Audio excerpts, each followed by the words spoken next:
Marriage Game by Andy Hamilton, starring James Grout as the Professor, Jimmy Mulville as Thomas, Robert Duncan as Scumspawn, and Andy Hamilton as Satan.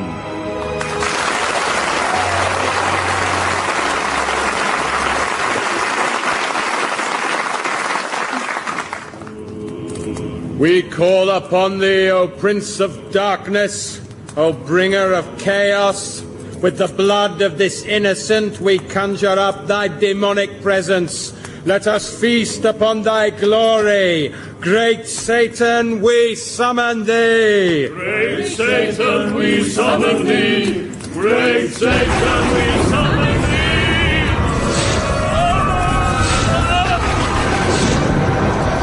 See, the evil one comes. He's here.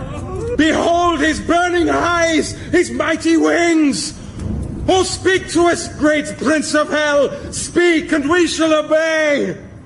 I am Satan, master of flesh and ruler of the abyss. Many times you have summoned me with your naked pagan dances and your sacrificial bloodlettings. But now I have chosen to manifest myself to you so that you may know my will. Speak, speak, O evil one. Then know this, that I, Satan, thy Lord and Master, do hereby command all gathered here for this most profane and satanic ritual to stop now, as it's embarrassing. Embarrassing, great prince? Buttock-clenchingly naff, yes. I mean, just look at yourselves. It's the middle of the night and a dozen middle-aged, podgy men and women are prancing around naked in a wood. Do you think I want to see that?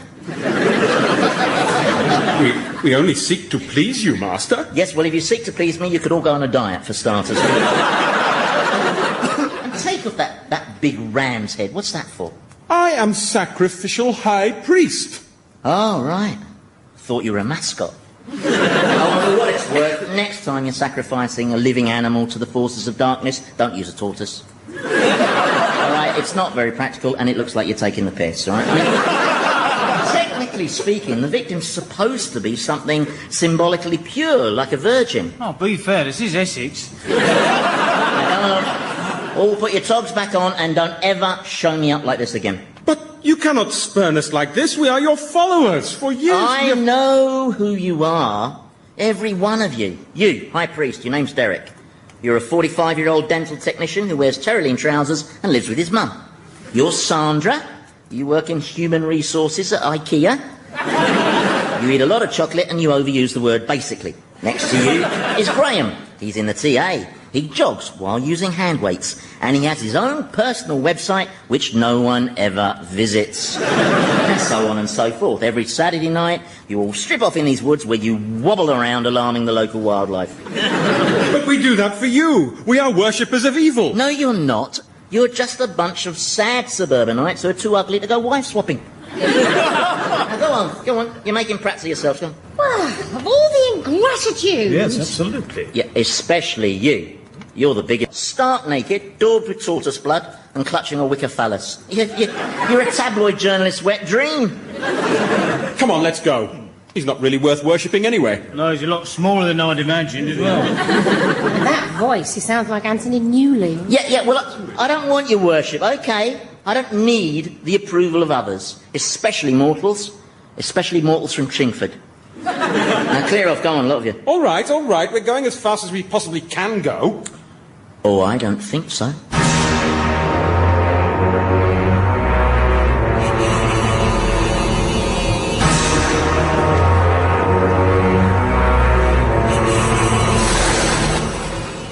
Master!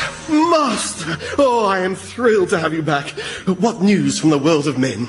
Well, did you know that the fastest possible speed that 12 naked people, one wearing a ram's head, can travel at is 327 miles per hour?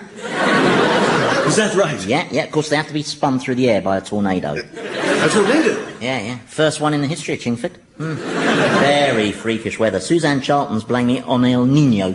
Anyone hurt? No, the sewage farm broke their fall. Now then, anything been happening while I was gone? Well, yes, I'm afraid your infernal realm has taken delivery of some more of those unscheduled arrivals. Oh, no, don't tell me. They're all men in their 60s? That's right, over 200 of them. From cities all over the US and Europe. And every single one of them arrived wearing just his pyjamas and a broad smile. Oh, God, I hate Viagra. It's just creating so much work. Oh, I am so glad to have you back, your most profane majesty. I mean, what a stupid drug for a sex-mad species to invent, eh? The tickers can't cope. Mankind is going to roger itself to extinction. Never you gone. It'll be mass Viagra side. I miss you dreadfully. All my thoughts are of you. Yeah, but let's be honest, Scumspawn, all your thoughts isn't exactly a massive total, is it? Well, you can mock. Boy, can I mock. But And taunt. I'm the best taunter that ever taunted. Remember that time I showed Mussolini that lamppost and asked him, what is this object viewed from an unusual angle? What I'm trying to say is that the way I feel about you is very special. It's a deep and enduring kind of love. Hey. What have I told you about not using that word? Oh, I'm sorry. Yeah, I will not have the L word uttered in my presence, all right? I only tolerate you as my assistant, Scumspawn, because you're hardworking, loyal, and unthreateningly stupid. But if you continue to manifest this sickeningly soppy streak... Oh, I'm not soppy, my prince. You are. You're the only demon I know who collects Furbies. You're just not cruel enough. Oh, don't reject me. I can be cruel, master. Let me prove myself, please. All right. Follow me. Oh, the state of my use. Oh, must get the clippers out. It's finding the time, isn't it, really? Oh, by the way, that executive from the tobacco firm, he's to have lit fag shoved eternally into his mouth by beagles. It shall be done. Here we are. Hello, Satan, old chap. How's tricks? Can you not do that, please? Do what? Well, the correct response on seeing my terrifying countenance is supposed to be, not, hello, Satan, old chap, how's tricks? Right. Now, where's that reprobate Thomas? Yes, cowering in the corner. At least someone's got the hang of it. And how are you, Scumspawn? Shut up, I'm cruel. Oh, right. Hey, stand up, Thomas. You're going to do something horrible to me, aren't you? No. Oh, good. Scumspawn is. I protest. This is in direct breach of our agreement. Agreement? You agreed that Thomas would go unmolested while I analysed and studied him as part of an experiment in behavioural psychology. Well, haven't you finished that yet? Well, it's a complex study. I'm trying to find out what's made him so damaged. For instance, do you know that when he was a little boy, no one ever picked him up and gave him a cuddle? Well, that's because he used to bite them. Yes, but why did he bite them? To get some attention. He was making a cry for help. No, he was causing the cry for help. He should get called for an ambulance. Now, step aside, Prof. Scumspawn here has to restore his credibility as a torture operative. Oh, no. You promised me. Yeah, well, I lied. I'm Satan. That's one of the perks. I've devised the torment, my prince. I shall transform myself into an enormous giant squid, and I shall crush him with my massive tentacles and rend and tear his flesh with my barbed suckers. Yeah. Do you not think perhaps you should go for something a little easier? You know, I mean, your transformations do get a little overambitious sometimes, don't they? Trust me, your majesty. Behold, Thomas, I am the creature of all mortal nightmares, the ferocious kraken, the dreaded horror from the deep. That's a prawn. What? You've turned into a prawn. Oh, no. But it is a giant prawn, though. It's very impressive. But is it scary? Well, I think you would look scary if it wasn't for the bed of lettuce. Oh, I got nervous. See, things go wrong on me when I'm nervous. Yeah, but you're permanently nervous. Well, that's because you make him nervous. You're always so aggressive with him. I'm not. That's right, he's not. Shut it. And I know why you're so aggressive with him. It's because you feel so threatened by his love for you. Oh. In fact, by the idea of love per se. Because deep down, you know it's something everyone except you can experience. Well, I trust you're not including Thomas in that statistic. Hey, I've experienced love, okay? I'm not this shallow, heartless freak that you like to portray me as. I was once head over heels in love. Ah, see? I was in seventh heaven, totally besotted. And was this love requited? Sadly not, no. My love wasn't requited because Well, because... It was a Porsche. She was beautiful. Even down to the little dent on the bonnet where I took out that lollipop lady. Right, Scumspawn. Yes, my lord. I'm not holding a conversation with a prawn, Scumspawn. It's humiliating. Return to your normal, hideous shape immediately. Sorry, master. There. Right, now, as per your earlier instructions, kindly drag Thomas off and do something vile to him. It shall be done. Come, you miserable wretch. I just want to say, Satan, that this bullying only serves to belittle you. Wasn't that funny, eh? Thomas attempting to take the moral high ground, yeah, like watching a giraffe trying to break dance. It was an interesting reaction, though, wasn't it? Was it? Yes, a while back Thomas would have just gibbered and screamed for mercy. But this time he came out with something really quite profound. Whose definition of profound are we using here? Carol Smiley's? I tell you, Thomas is definitely starting to grow as a person. He's discovering his softer, spiritual side. Oh, please. And that thought frightens you, doesn't it? That someone can change for the same reason that you feel threatened by love. What, that I can't experience it? Well, that's the result in my book. Because I've seen what you lot call love, and it's just a degrading sham, frankly. Oh, you don't even understand what love is. I know precisely what love is, pal. Love is just a pretext for exchanging bodily fluids. It's a word. It has no substance. Ah, that cynical tosh. All right. Show me one substantive example of love, then. Go on. The Taj Mahal. Eh? The most exquisite building in the world. Shah Jahan's memorial to his beloved wife.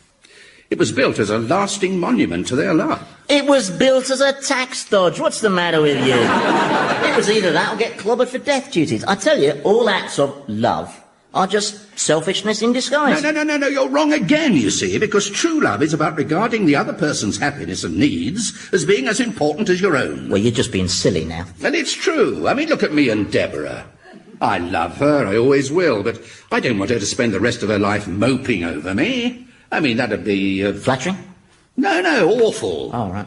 No, if she were to meet someone new and fell in love, well, I'd be pleased for her.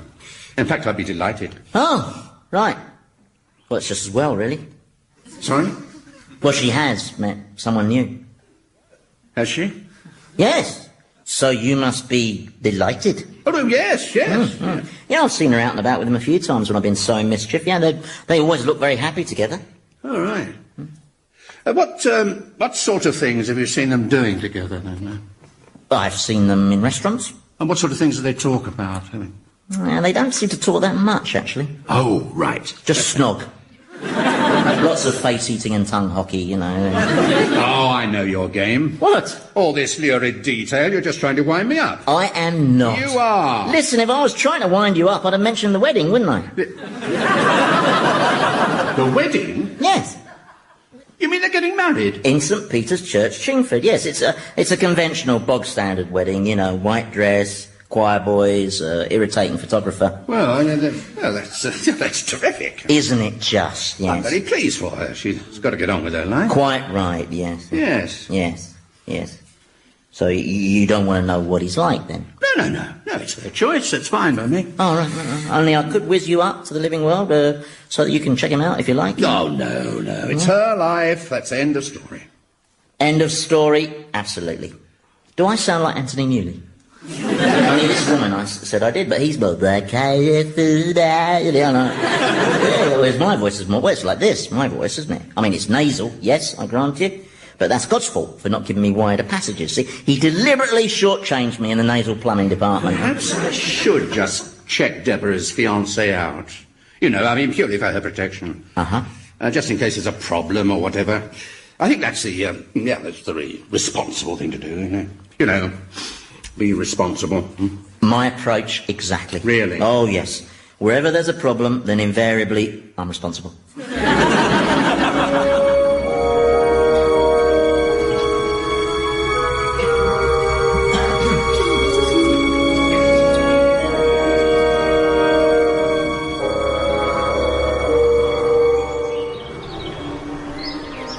Here we are. Lovely day for a wedding. You mean they're getting married now?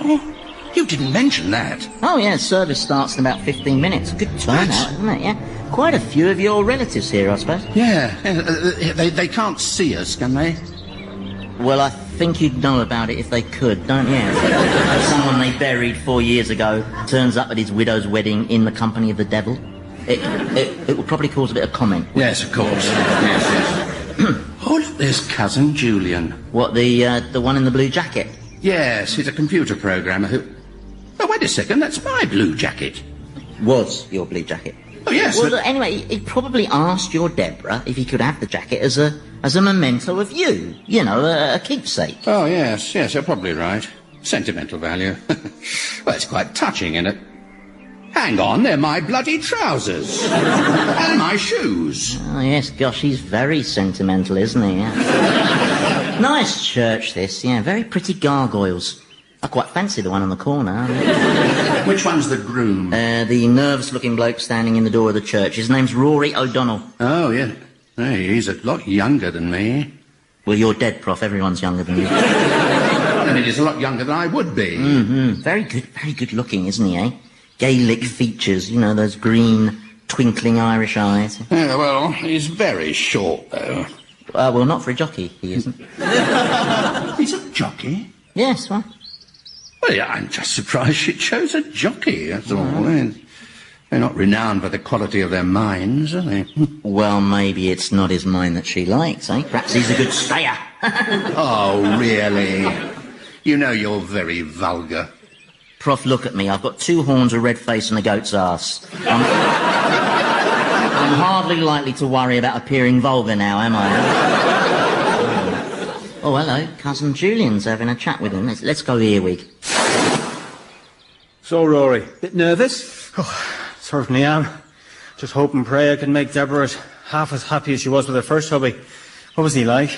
I don't really remember much about him, apart from his being my size. He must have been a terrific fella. Wish I'd met him. Well, I must say, he seems a very decent chap. Doesn't he just? Yes. Well, let's go see if you're right. Where are we? At police station.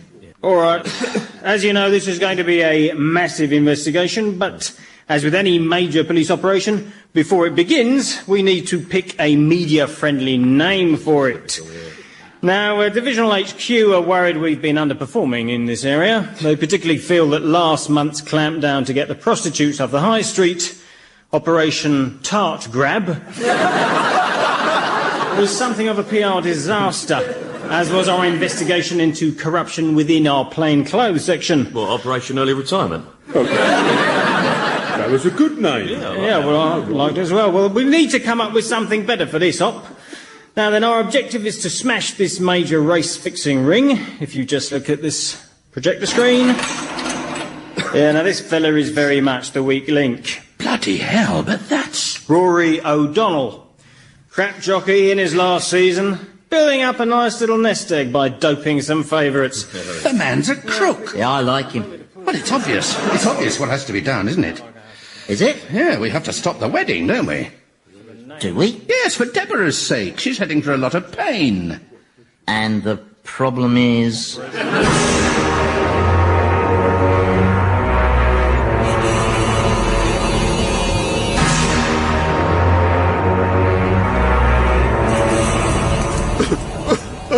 All right, now let's get this straight. I'm one of the eternally damned, and you're one of the tormenting demons, and you're the one who's crying. I'm not a proper demon, not anymore. Somehow I just can't be evil and cruel. Ever since I started experiencing all those tender feelings towards my prince, I love Satan, you see. Do you think I'm a fool? Well, you're certainly a bad picker. My sister's like you, always going out with dodgy partners, you know, perfectly okay at first glance. Then when it comes to sex, they turn peculiar. One of her boyfriends used to insist on attaching a fibre optic camera to the end of his penis. Said he was making a Channel 4 documentary. Ah, yes, that's obviously a relationship with an exploitative sexual element. What other sort is there? I'm talking about the deeper, more meaningful kind of love that doesn't involve having sex with someone. Oh, you mean masturbation? Oh, no. Well, what's the point? You won't understand it. I don't understand it. Part of the time I feel exhilarated, but then the rest of the time I feel anxious and confused. Perhaps I'm having some sort of nervous breakdown. I had one of those once. Really? How long did it last?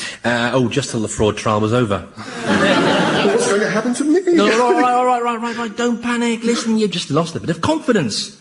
You don't forget how to torment. It's like riding a bike. Just a question of playing on people's deepest fears, like Satan does. So, if someone's claustrophobic, then you simply imprison them in Toulouse-Lautrec's underpants. If he's scared of snakes, feed him to a massive serpent.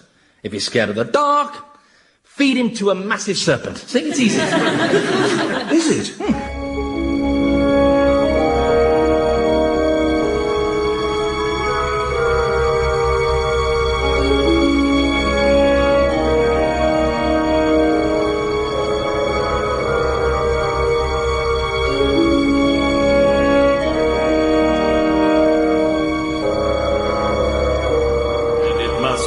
Undertaken carelessly, lightly, or selfishly, but... Look at that smile. Doesn't your missus look radiant? Yes, she does. She looks as beautiful as the day... Look, we're nearly at the vows. Do something. Do I really sound like Anthony Newley? Be honest. Your voice never sounds the same to you somehow, does it? Look, are you... I suppose it's because the head acts as a sort of sounding box and sort of... Look, are you going to do something? All right. Well, what are you going to do? Well, I'm going to have to get in there and cause some trouble, aren't I? Yes, but I don't want Deborah traumatised. What form were you thinking of taking on? Only...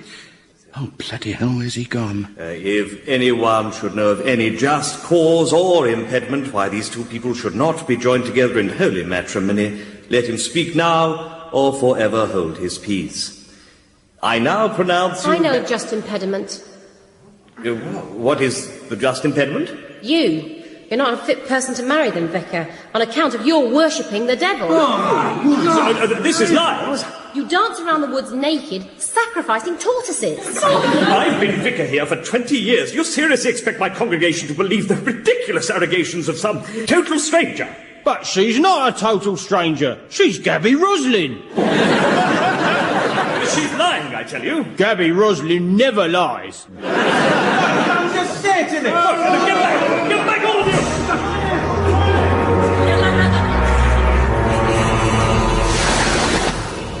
I love the smell of freshly baked sinners. Well, Operation Wedding Wreck was a success, wasn't it? Yes. You don't think Deborah was too traumatised, do you? Well, she got a bit upset when they tried to burn the vicar. Yes. And when Uncle Harry died from that heart attack. I mean, that got everyone upset, apart from Cousin Julian. He got a change of wardrobe. Do you often take on the form of Gabby Roslin? I'll let you into a secret, Prof. There's no such person as Gabby Roslin.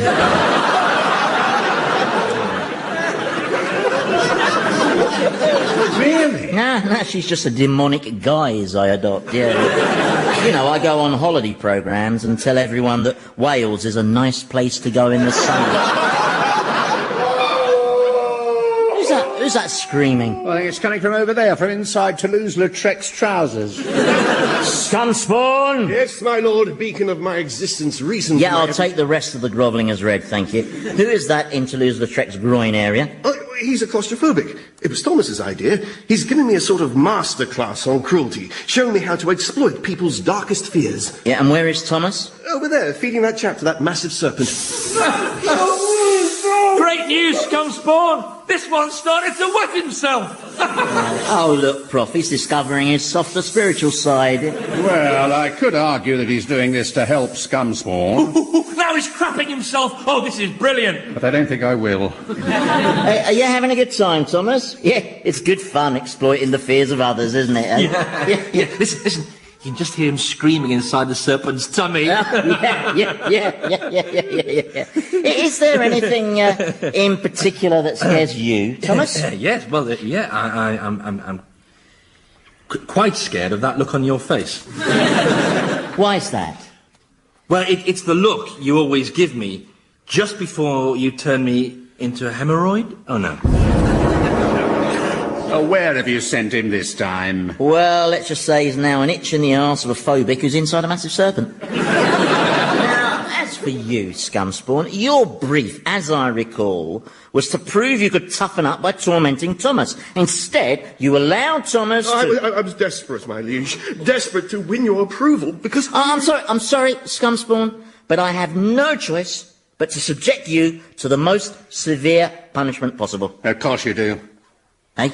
Well, you're too scared not to. I mean, you've got to lash out, because the slightest show of intimacy and you start to feel threatened. All right. I'll prove I don't feel threatened by intimacy by not punishing scumspawn. There. Oh, thank you, sir, thank you. Don't touch me, ever. Just absent yourself somewhere absent. Go on.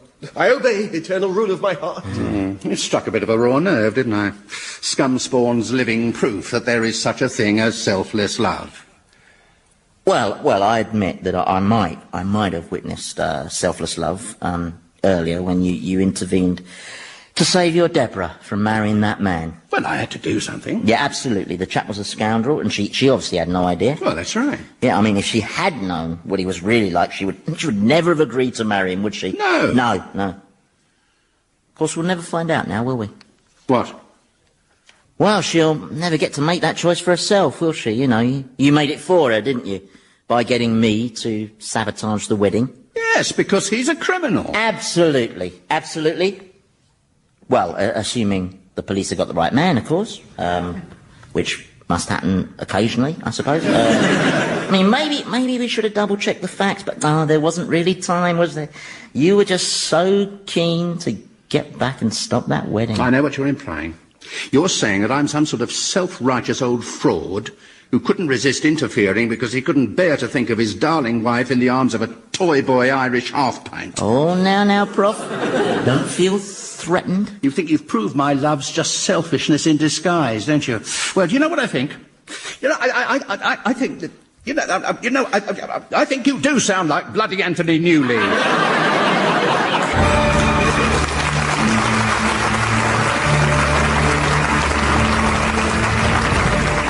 Old Harry's Game featured Andy Hamilton as Satan, James Grout as the Professor, Jimmy Mulville as Thomas, and Robert Duncan as Scumspawn, with Felicity Montague, Philip Pope, Nick Revel, and Michael Fenton Stevens. The programme was written by Andy Hamilton and produced by Paul Mayhew Archer.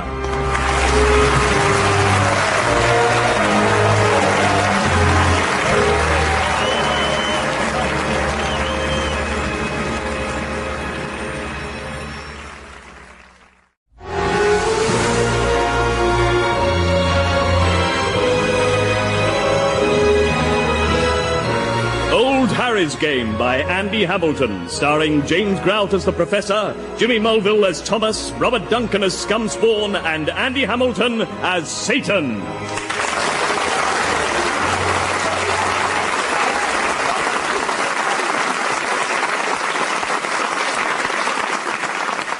And so every day I would go to the British Museum and I would think and I would write, and eventually I honed and perfected the theory that I expounded in Das Kapital. That through an inevitable dialectical process, capitalism would be overthrown and replaced first by socialism and then ultimately by a classless society. And there's no doubt it was one of the great theories of history, Marxism. And did it work? Sorry? After my death, did it work as I predicted? Only I did once ask Satan whether Marxism had worked, but he just said, well, it worked for me, and walked away giggling. Right. Yeah. So, did my theory prove correct? Or was my entire life's work a complete waste of time? I do like your beard. Some men really suit a beard, don't they? And you're one of them. But I don't like the ones that are too neatly shaved to follow the jawline. I think that's always looks a bit creepy, don't you? Yes, I do. Bakunin had one like that. Oh, did he? Yes. I always thought it was rather odd, an anarchist having such a well-ordered beard. Ah, yes, the anarchists. Now tell me about them. Why do you ask me all these questions? Well, I'm making the most of a setback. I'm in hell, which is a setback. But also here in hell is virtually the whole of humanity's past. So I've started interviewing key figures to produce the ultimate chronicle of mankind. The definitive history book. And Satan allows you to amuse yourself in this way? Well, it's sort of to settle an argument between him and me. He says that human history is a pointless thing to study because man is incapable of learning from his experience. But of course man learns from his experience. Well, obviously. And through that process of empiricism, he moves inexorably towards a more perfect and humane society. My theory proves that, doesn't it? It really is a very fine beard. Distinguished and yet... My theory was a success, wasn't it? Well, yes, to an extent. In fact, in 1917, there was a revolution in Russia, and the world had its first socialist government. Aha, the first stage, as I predicted. Indeed. And what happened after that? I don't like pointy beards, though. What happened after that? Oh, look, here comes Satan. That's nice. All right. Keep the noise down and stay in single file, all right? Who were all this lot? Oh, it's a delivery for you. More historical figures for you to interview. Let's see, I've got Alexander the Great, Cesare Borgia, Saladin, Cortez, Bismarck, and representing the little ladies, Queen Boadicea. Oh, she hates that. Just look at her face. I'll have you, Satan! Yeah. Stay out of this, babe. It's man talk. She's frothing at the mouth there. Look. I'll just stash them in this pit over here. You're being very helpful with my project. Yeah, well, I am amused by its futility. Well, I'm really enjoying it. It's a fascinating opportunity to get first-hand eyewitness accounts and then use them to do a detailed analysis of the past. Ah, yes, the past. But, objectively speaking, what is the past? Well, I'll answer my own questions, if you don't mind, thank you. You see, the past it is an illusion. It's here for a moment, as the present, and then it's gone, like a soap bubble. There's nothing to analyse or learn from. Oh, but that's nonsense. The past lives on in documents, in artefacts, on film. But who writes the document? Who commissions the artefact? Who points the camera? Humans. Dodgy little flesh-covered creatures who bend and twist and reinterpret and are generally as dependable as David Beckham. No. You cannot point at any one thing and say truthfully and objectively that there, indisputably, is the past. Oh, yes, you can. You can point at a star. Stars are images from the past that live in our present. All right. Not counting little sparkly lights in the sky. All right. You have to accept the validity of my argument. And what about genes? Genes are fragments of the past that shape us in the present. For instance, human DNA contains genes that originate from when our ancestors were prehistoric squid. All right. Disregarding sparkly lights and tiny bits of very old squid, you have to acknowledge the validity of my argument. What, that the past has no value? Yes. That's cobblers, I'm afraid. I mean, the past maps human experience. We learn from it and chart the future. My book will show that. Yeah, well, I look forward to your disillusionment. I'll drop by some more giants of history later. Oh, cheers. Including Emperor Hirohito. He would have been in this batch, but he was still only halfway through his scourging. Yeah. Japanese people take longer to scourge. Why is that? Well, it's their culture to always be polite, you see. So you're never quite sure if they're screaming because they're actually in pain or because that's just what they think you want to hear. Yeah. Have you got everything you need? Yes, thanks, yes. Yeah, have you finished with Karl Marx? If so, I'll return him to the pit of fools. Well, we haven't quite covered everything that I wanted to, but... No, you still haven't told me. Told him what? Whether my Marxist theory proved correct. What happened after the socialist revolution in Russia? I'd rather not say. You can't do that to me! Look, Karl, you have to respect the prof's decision, okay? He's a man of judgment and integrity. Oh, thank you. Yeah, if he chooses, everyone decided socialism was a crap idea and scrapped it, that's because he doesn't want to upset you. All right. Honestly. Now, look what you've done. He's gone into shock. Carl, are you all right? They decided it was a crap idea? Yeah. In fact, they've retitled your book Das Capital.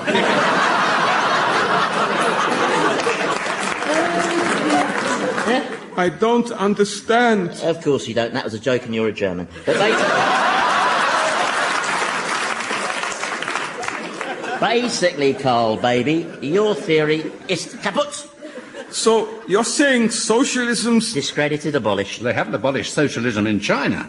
Well, they have, really. They just haven't made it official. So, did organised socialism achieve nothing at all, then? Well, not unless you count the Trabant. And And some very hairy female sprinters, no. All that work for nothing? Well, it's your own fault, Carl. I mean, fancy thinking up a system which relies on human beings not exploiting each other. I mean, how is that ever going to work, eh? I just thought we could achieve a fairer system by learning from our mistakes. Man can't learn from his mistakes. Somewhere, even as we speak, someone's flogging weapons to Iraq, a ferry is sailing with its doors open, and another series of Vanessas being commissioned. I know why you're so hostile to the notion that man learns from his experience. Oh, here we go. It's because you're so ashamed of your own past. Look, Prof, I'd love to stay and listen to your views, but I'm worried I might drift into a coma. So, if you'll excuse me, oh, and you lot, best behaviour for the Professor. Alexander the Great, keep your hands to yourself. And Boadicea, no biting. Scumspawn's ear still hasn't grown back. She bit Scumspawn's ear off? He held a door open for me! The great wussy. Where is Scumspawn, anyway? Well, I've sent him off for some therapy.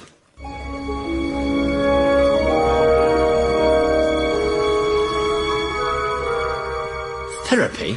Yes. Satan says that I've forgotten how to think like a demon, so he suggested I spend some time with you. And what's in it for me? He said you'd ask that. He said that for as long as I'm shadowing you, he won't fill your pubic hair with fire ants. Or make my toenails grow inwards till they come bursting out of my buttocks? No. Or replace my tonsils with chili peppers? None of that stuff, no. Well, all right then. I mean, strictly between you and me, I'm not sure this will work, you know? Why not? Well, because I'm not the amoral, egocentric creature I once was, you see. Now, the Professor's been pursuing my moral education, and I've discovered the deeper, more spiritual side of my personality. Damn. Sorry about that. I must say it's very rewarding becoming a more rounded individual. Is it? Oh, yes. For instance, I just finished reading the Bible. Never read it before. The Professor gave me this copy he found. He found a Bible? In hell? Yeah. A Gideon's Bible. They pop up everywhere, don't they? Have you read the good book? Oh, no. Satan won't let us. He says it's Israeli propaganda. No. Is it a good read, the Bible? It's okay. To be honest, it tails off a bit after the death of the hero. Right. Yeah. Yes, he hangs himself from a tree with 30 pieces of silver in his pocket. It's very sad. So, what you're saying is that I can shadow you, but you can't guarantee to behave with your formal venality. I'm afraid not, no. But for you, I'll give it my best shot. Just for old time's sake. Oh, cheers.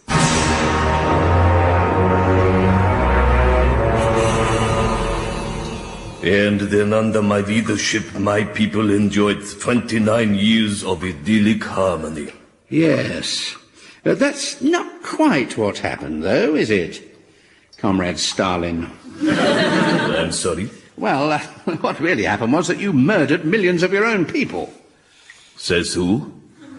Says who? Says the facts. I mean, it's there in black and white in the history books. Not in my history books, it isn't. Could I possibly just say a word here? Oh. Carl, I thought I told you to wait over there. It won't take a moment.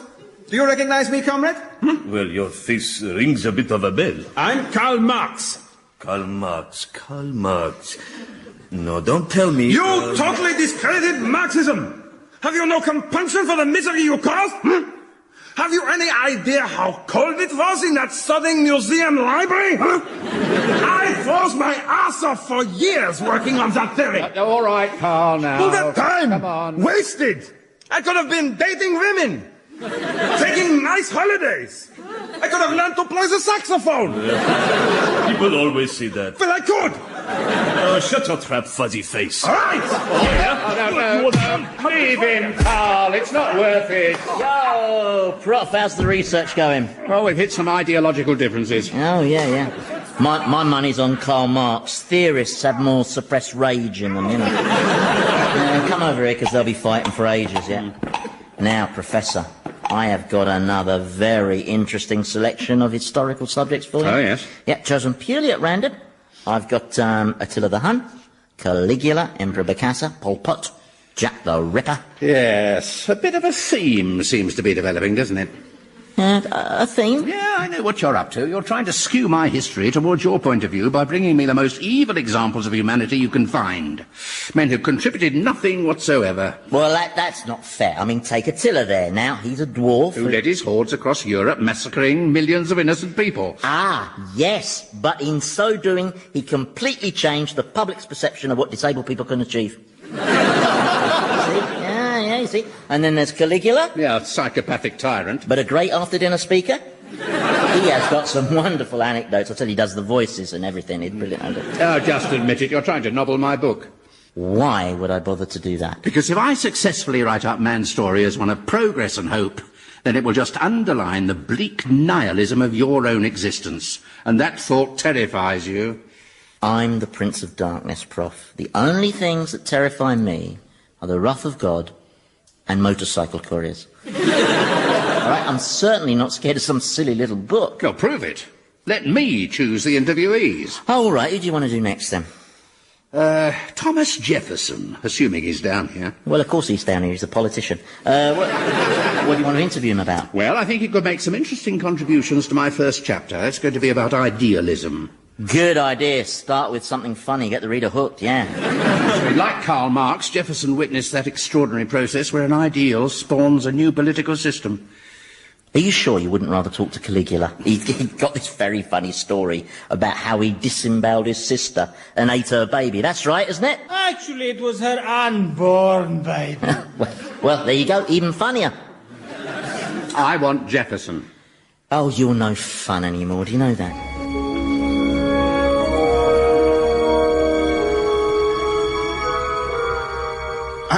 I think the main problem I have, as a demon, is I've never really enjoyed exercising power over others. Why ever not? I don't know. I just find that often when you wield power over someone, there's something demeaning about it. Have you never felt that? Yeah, but I like that feeling.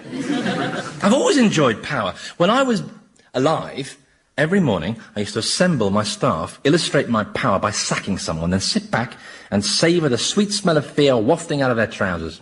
You sack someone every morning? Yeah, it's called motivation. Comes down to personality in the end, doesn't it? You've either got the appetite for power. What do you attribute yours to? Well, I've always felt it's got something to do with my extraordinary sex drive. Oh, right. You got one of those? Not as such, no. Demons don't really have a sexuality. I've seen demons sexually violating mortals in the most obscene ways. Yeah, but that's just work. Oh. We don't derive any pleasure from it. Shame. So, how extraordinary was this sex drive? Well, put it this way. I used to fancy the female characters in cartoons. And I was once arrested for trying to shag a mannequin in the window of Dickens and Jones. What, a mannequin of a woman? Oh, yeah, not weird. Do you think it would be possible to teach me how to enjoy the exercise of power? Oh, yes, I'm sure I could if it wasn't for the fact that I've become this non-venal, more rounded person, you see. Put a lap behind me. Ah, yes, the new Thomas. That's right, the new me. Of course, there might just be possibly some vestigial residue of the old me still, vaguely knocking around somewhere deep inside, perhaps, that if we could reach it might prove helpful for purely the purposes of your retraining. But how would we reach it? Well, it would probably need stimulating. Stimulating? Yes, stimulating.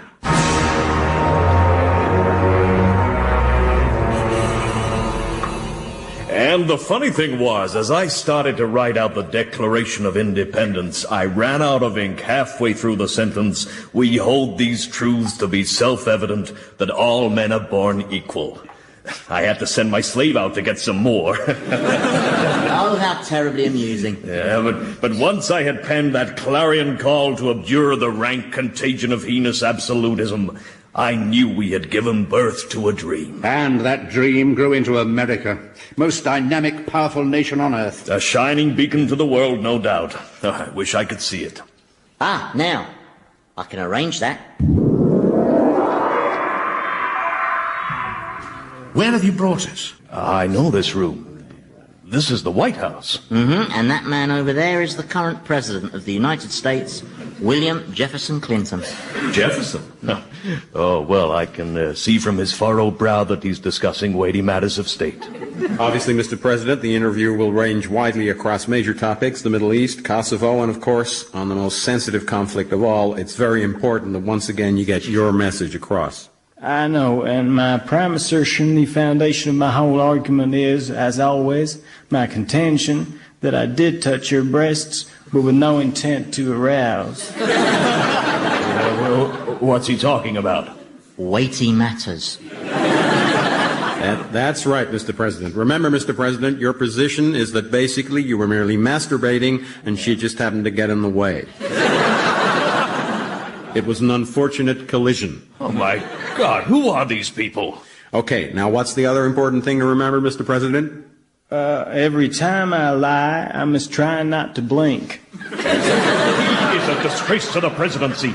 He has bespoiled his office. Yeah, well, there's still the odd stain, but I mean...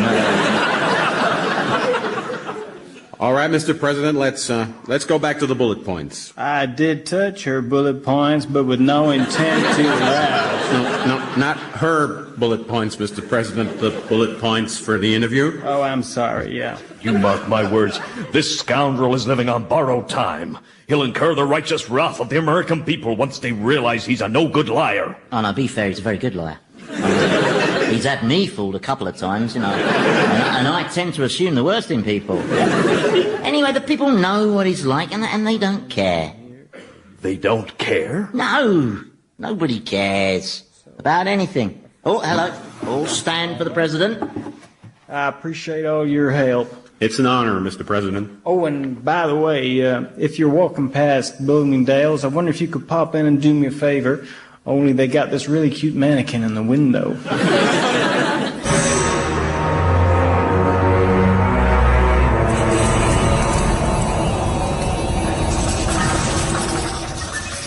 Hey, dude, how's the definitive history book coming along? Oh, all right. Oh, that bad, eh? What are you writing up? Oh, it's notes from the last interview I did. It's with a Nazi who claimed he was only obeying orders. Oh, they all said that. Yes, but this was Hitler. I learnt absolutely nothing from him. He didn't address any of the important historical issues. He just kept ranting and raving about the lyrics of Colonel Bogey. Well, I did warn you that this little book of yours was as pointless as a papal penis, didn't I? You see, your basic problem is human beings. They lie. They lie to each other. They lie to themselves. And all those lies mean no one can really know the past, not even their own. Oh, well, that's nonsense. At the very least, we know our own past. We were there. Ah, yes, but did you have a very good view? Anyway, how did that chapter on idealism pan out? Did you get much good material out of Thomas Jefferson? Well, not after you took us on that whistle-stop tour of contemporary America. That was particularly cruel. Especially the visit to the Jerry Springer show. A good episode, though, wasn't it, eh? My sister's a slut, so I sawed off her legs. Poor Jefferson hasn't spoken a word since. It is a pretty neat new cruelty I've discovered, though, isn't it, eh? Tormenting the past with the present. It's bad enough that we have to suffer down here, isn't it, without you dragging us up to the living world for your own twisted, sadistic enjoyment? Oh, well, excuse me, but that's not what you said when you asked me to step in and stop your widow remarrying. Oh, well, I had to do something. She didn't know she was marrying a criminal when he's a jockey who takes bribes. And presumably he is by now behind bars where he belongs. And Deborah will have realised just how despicable a character he is. Well, has she? Don't ask me. Well, you could find out what's happened. I mean, you could take me to see if she's...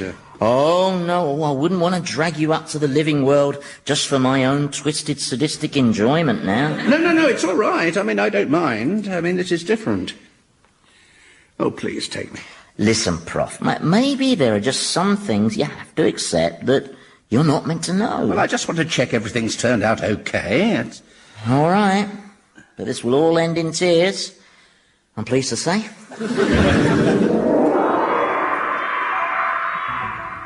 Are we still in hell? No, Chingford. The police cell, and curled up in the corner there.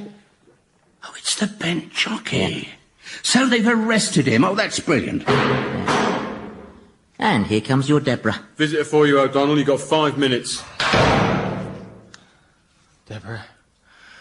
Oh, Deborah, I've been so stupid.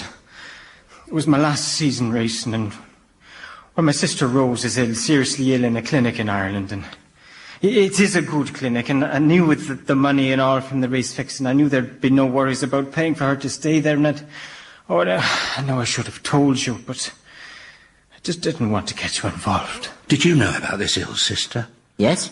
Well, why didn't you tell me? You never asked.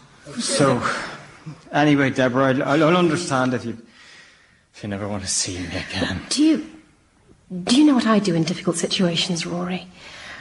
I try to imagine what my darling Richard would have advised me to do. Ah, that's my girl. But I know that if he was here now, he'd tell me to stick by you. What? Because I love you. I would never tell you to do that.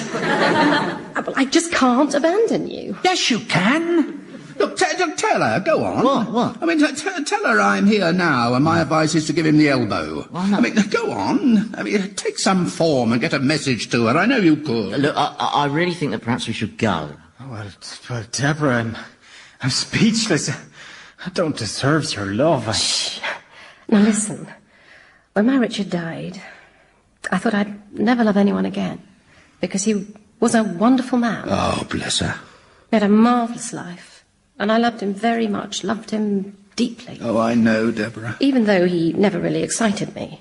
What? I didn't have, the passion for him that I have for you. I really think that we should go back now. No, I want to hear the rest. But I can't explain it. It's just, we're capable of loving different people in different ways. Different colours. Different intensities. Oh, Deborah. Oh, Deborah. Oh, no, they've got that bovine look in their eyes that means they're about to kiss, and you don't want to see that, really, do you, Gruff? Prophet, are you okay? Yes. Yeah. And why is your lip wobbling? Come on.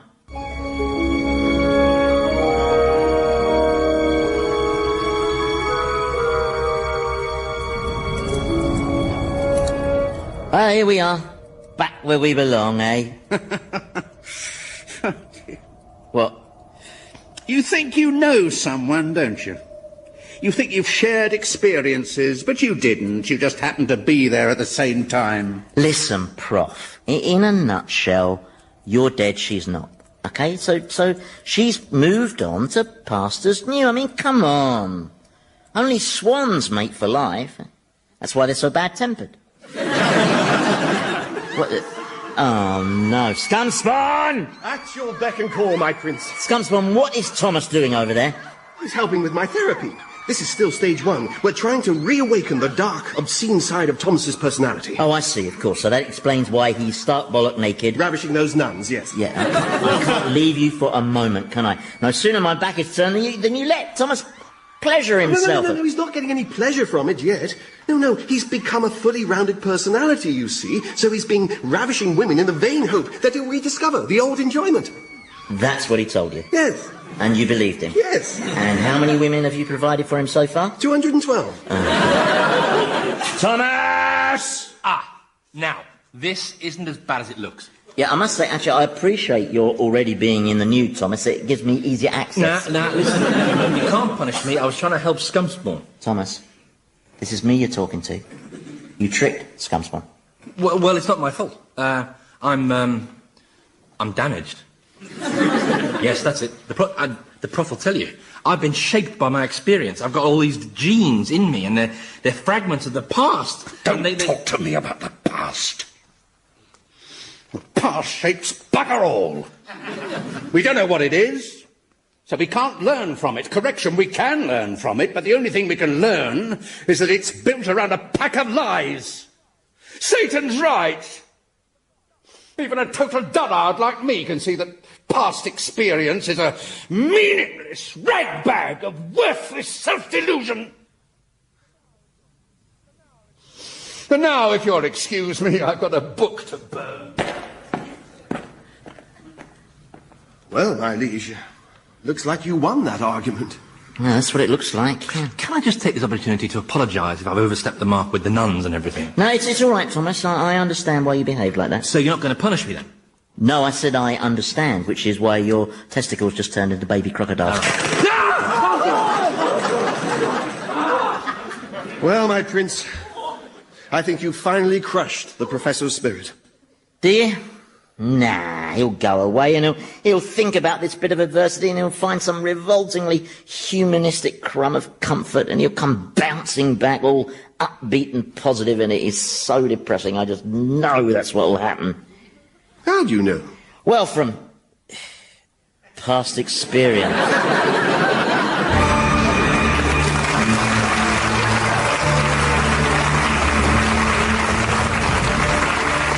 Old Harry's Game featured Andy Hamilton as Satan, James Grouth as the Professor, Jimmy Mulville as Thomas, and Robert Duncan as Scumspawn, with Felicity Montague, Philip Pope, Nick Revell, and Michael Fenton Stevens. The programme was written by Andy Hamilton and produced by Paul Mayhew Archer.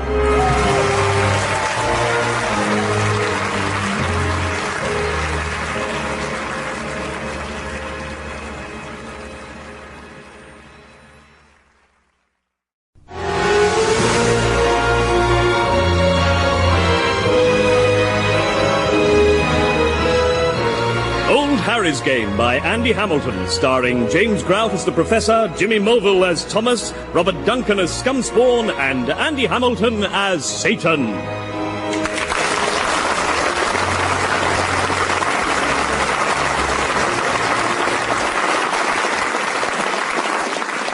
So then I said to Mrs. Dalrymple, I said, listen, you may be the headmistress of this school, and I may only be a 6-year-old boy, but I'm the one who happens to possess the negatives.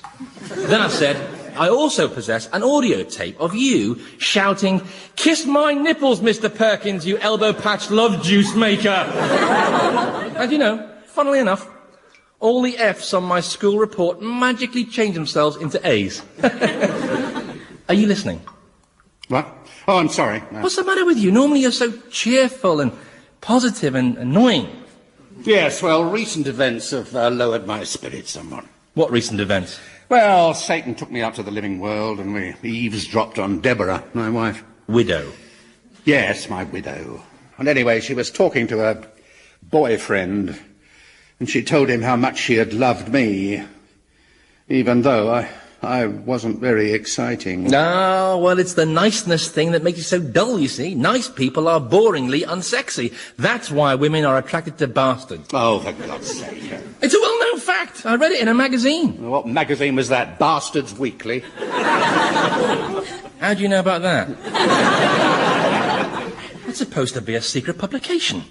You mean there is actually a publication for citizens who need to dump toxic waste or find a backstreet abortionist? Yes. Oh. You can't find that stuff in yellow pages. Oh, God. Oh, come on, cheer up, Prof. You're supposed to be helping me unravel the mysteries of my troubled personality. Have I ever told you about the time I administered a punishment beating to my sister's guinea pig, eh? It's hilarious. It's all right, pitiful mortals. Don't stand up. I shan't be long. I've just dropped by for a quick gloat. So, how are you, Prof? Apart from the torment of discovering your wife regarded you as a glorified cup of Ovaltine. Oh, bugger off. Bullseye! Look, I'm not in the mood, okay? Well, I am. I've just been creating some brilliant discord in the world of men. I tell you, see, I've discovered this great new diabolical ruse. I take on the form of a city gent, I get on the Northern Line, going home in the rush hour. I wait till the train's packed solid with tired, tense passengers. Then I set off my mobile. It drills this nerve-jangling electronic tune, a very slow version of The Sun Has Got His Hat On. It's very loud and makes a lot of people glare at me. Till I take it out of my pocket, then it rings twice as loud and everyone glares at me. But then comes the exquisite torture. I start to share a totally pointless conversation with 200 trapped people. You know, stuff like, yeah, well, I'm just coming into Clapham South now, so I should be home in approximately 1 1/4 minutes, yeah. So, yes, you can start to drizzle some olive oil over the roasted fennel and open that Montrachet so it can breathe, right? Then, without any warning, I laugh very loudly at something only I can have heard. Like that. Then I resume the conversation and basically just keep going until my fellow passengers have all gone puce with suppressed rage. Then just get off the train, secure in the knowledge that the next person whose mobile rings will get their face kicked in.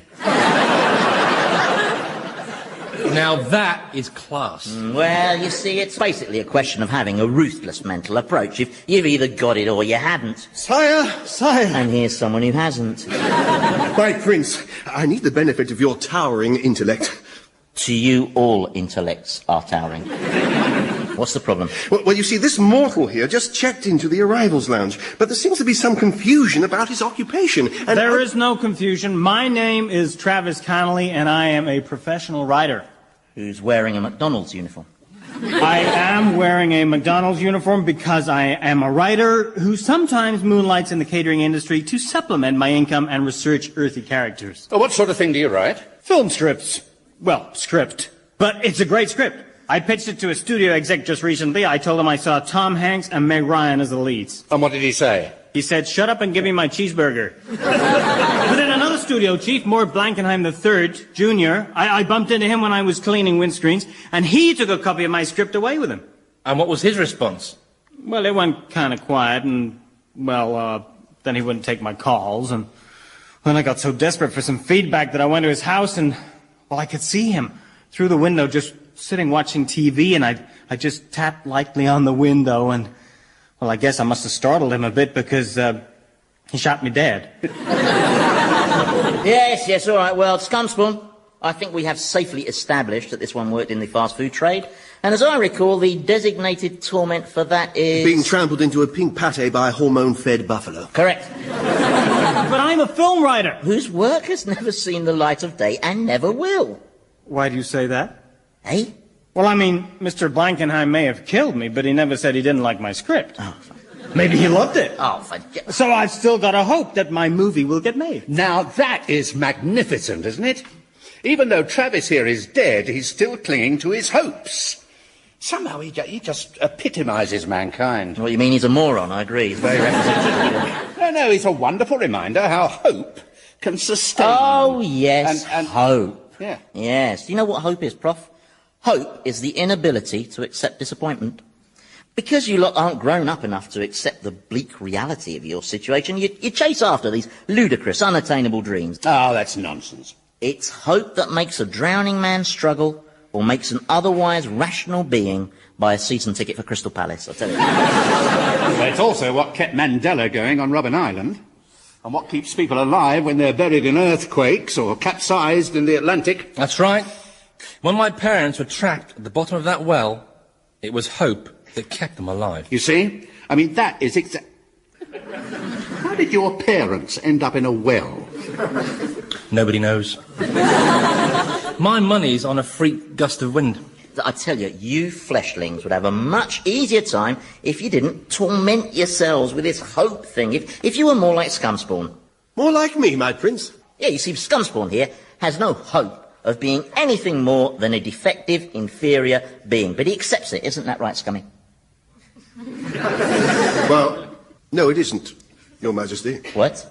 I do have hope. I live in the hope that one day you'll acknowledge the love. Don't say that word, especially with reference to me, or I'll fill your nostrils with lobsters. Again. So, Scumspawn's got it too. It seems like everyone needs hope. I don't need it, pal. I get by very nicely without it. Thank you very much. Methinks he doth protest too much. Methinks he doth ask for a nose full of lobsters. You're just getting cross because you can't satisfactorily explain the force that makes Travis here still believe somehow that the goal of his life, his film, might yet come to fruition. Oh, if that were to happen, I'd be totally content, believe me. No, I don't believe you. What? I don't believe you would be totally content, because humans never are. Even if they're given everything they ask for, they always want one more toy before they'll leave the shop. Oh, yes. I know exactly the toy you mean. It's the big, expensive one that your parents won't get you. The super toy. And you beg and you implore them, and you throw yourself on the ground and start pounding the floor with your fists. And still they say no, and you're filled with rage, and it's a rage that lasts for weeks and weeks until a policeman comes round and starts asking questions about how your parents ended up down that well. That's the kind of thing you're talking about, isn't it? Well, listen, Satan, sir, I'm sorry to take issue, but I just know that once my film was made, I wouldn't ask for anything more. Yes, you would, Burger Boy. Well, then, prove it. What? Prove him wrong. Let him make his film down here. I mean, there's no shortage of potential cast, is there? Well, no, I suppose not. I mean, my domain does boast most of the world's top actors.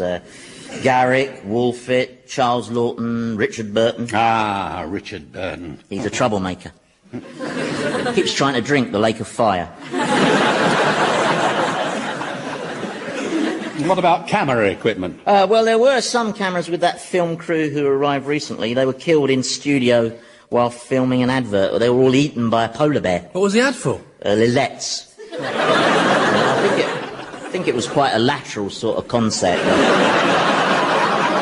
that's great. You got everything I need. Hang on. We don't allow recreational activities in hell. I wouldn't even let the demons have that squash ladder. Well, it's not recreational. It's all in the very good cause of proving you right. Is it? Yes. About the stupidity of hope and man's inability to be content. Oh, right. Oh, well, since you put it like that, okay. But don't spend too long proving me right, okay? Travis here is owed his introductory torment. Now, you can have Scumspawn as a gopher. Oh, I'm sure he'll be a great help. No, he won't. He'll cock things up and get on your nerves. Pleased to say. Now, you must excuse me. I've got my regular appointment with Howard Hughes and a barrel of badger vomit. Why badger vomit? Does he have a phobia of badgers? Well, he does now.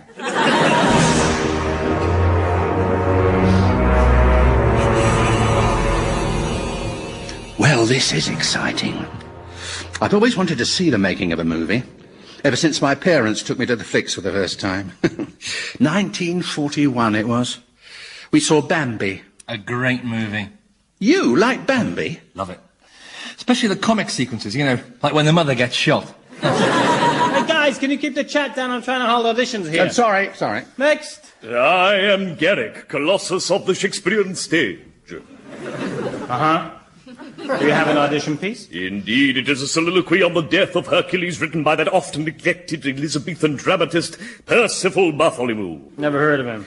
He was cut down in his prime, beheaded in the Tower for high treason after the first night of his comedy entitled Queen Elizabeth is Ugly and Bald. The titles were never his strong point. Okay, in your own time. Oh, whoa! Whoa! See how he lies here, stricken, the greatest hero of them all. Oh, that I could rip mine eyes from their sockets, so that I could not gaze on this abomination. Oh, that I could tear out my tongue and feed it to the darkling raven bird of malice, so that I could no longer speak those poisoned words, that mighty Hercules is dead. Dead!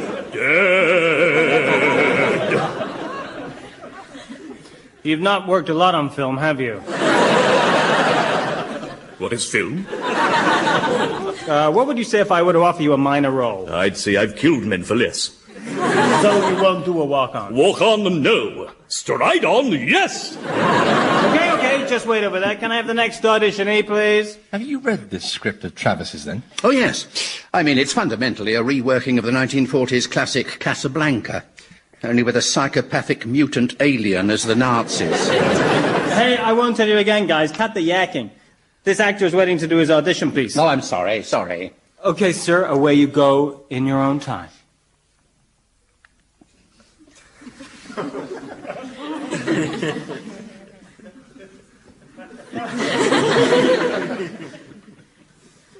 Thank you, Mr. Valentino. We'll be in touch.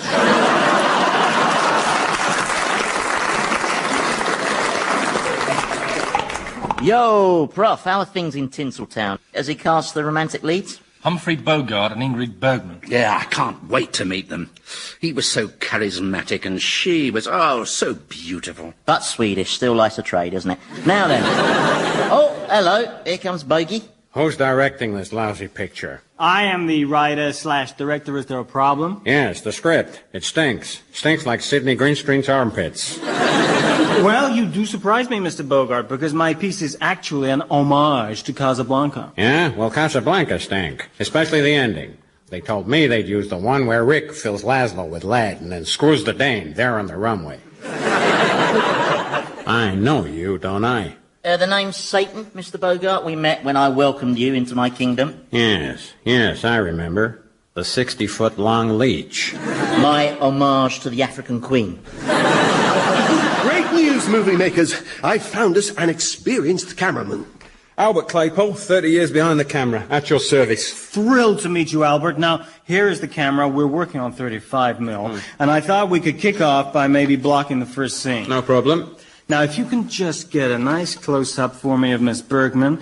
Miss Bergman, would you mind stepping onto the set, please? And not before time. Can I just say, Miss Bergman, what an honor it is to meet you. Why, thank you. Well done, Scumspawn. He seems like a shrewd find. Very experienced. Yes, I think Albert proves I'm not quite the defective, totally inferior being that some portray me as. Now, Miss Bergman, if you could inch slightly camera left. Oh, yes, that's a nice framing. Now, if you could just look at the camera and say cheese. Cheese? Yeah, and then we'll do a group shot with the bride's family.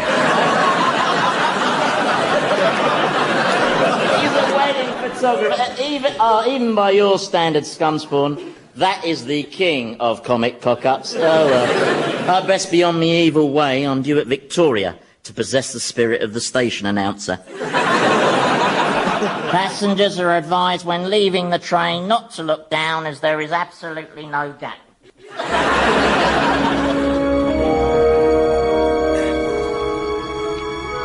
Look, I am the auteur, I decide. Oh, look, this character is a violent, awesome destroyer who rips people to shreds with his 18-inch-long talons, isn't he? That's right. Well, all we're saying is that we're not sure that Noel Coward is right. Look, I feel Mr. Coward will bring an unexpected quality to the mutant alien. I'll make him take off the dressing gown, obvious. Yes, but Besides, he's delighted to be playing a different kind of role, isn't that right? I'm terribly, terribly thrilled, dear boy. Can we stop all this Nancy boy talk and do some rehearsing?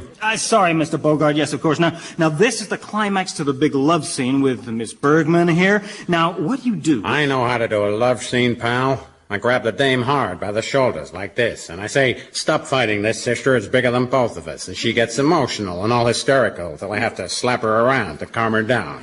Then suddenly I kiss her so hard I bruise her teeth. And at first, she tries to beat me off with her little fists, but then she melts and starts kissing me back. Then the orchestra strikes up, and soon there's not a dry seat in the house. Well, the thing is, Mr. Bogart, sir, modern audiences would probably find that kind of love scene a tad unrealistic. I agree with Travis. I think a more convincing way for you to portray a sensitive, caring lover would be if you were to spend 20 minutes arousing me through clitoral stimulation.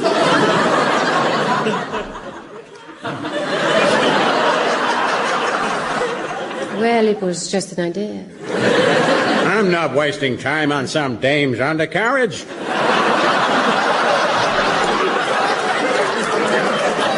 People will think I've turned into a sissy. Okay, listen, you guys. Let's look ahead to the moment when you two are suddenly attacked by the mutant alien. Yes. Now, dear boy, the script says that I leap forward and start slicing flesh with my steel talons. And I was wondering if instead I could just lacerate them with some very witty epigrams. No epigrams, just a blood-freezing roar. What? Like this? Oh. No. Arrgh! That's a roar. No, this is a roar. Garrett, you're only an extra in this scene, so just... I am a mutant alien. No. Oh, for God's sake! What is the matter with you people? These roars are pathetic. Do none of you know what it feels like to be a psychopathic mutant alien? Perfectly simple. You're a deformed creature who's filled with hatred. Hatred for all that smug, complacent normality in the universe. And this hatred burns and bubbles like a volcanic magnet inside you. So when you roar, it all bursts out. And the roar sounds like this.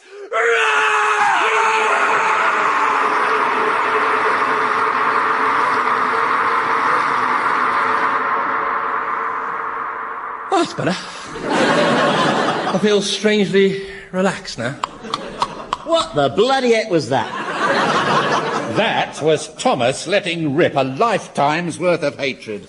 Well, no, actually, it was just years 0 to 5. It was very impressive, yeah. I haven't heard a roar like that since that time I spiked the Reverend Ian Paisley's mouthwash with Tabasco. And that roar has just won him the part as a psychotic monster. And no acting required. Well done, Thomas. Now, how much longer is this shambles of a movie going to take, eh? Only I need Scumspawn back. I've got a special job for him. Oh, that is nice. It'll make him feel wanted. Yes, yes. Howard Hughes has been thrashing about rather messily in his barrel of badgers vomit, and I need someone to lick up the spillage. So, where is Scumspawn, anyway? He's tracking down a saxophone. A saxophone? Yes, you see, in the final scene, Joe, a person of color who plays music in the bar, is asked by the hero to play the lover's tune. And it all builds to this fantastically romantic climax where...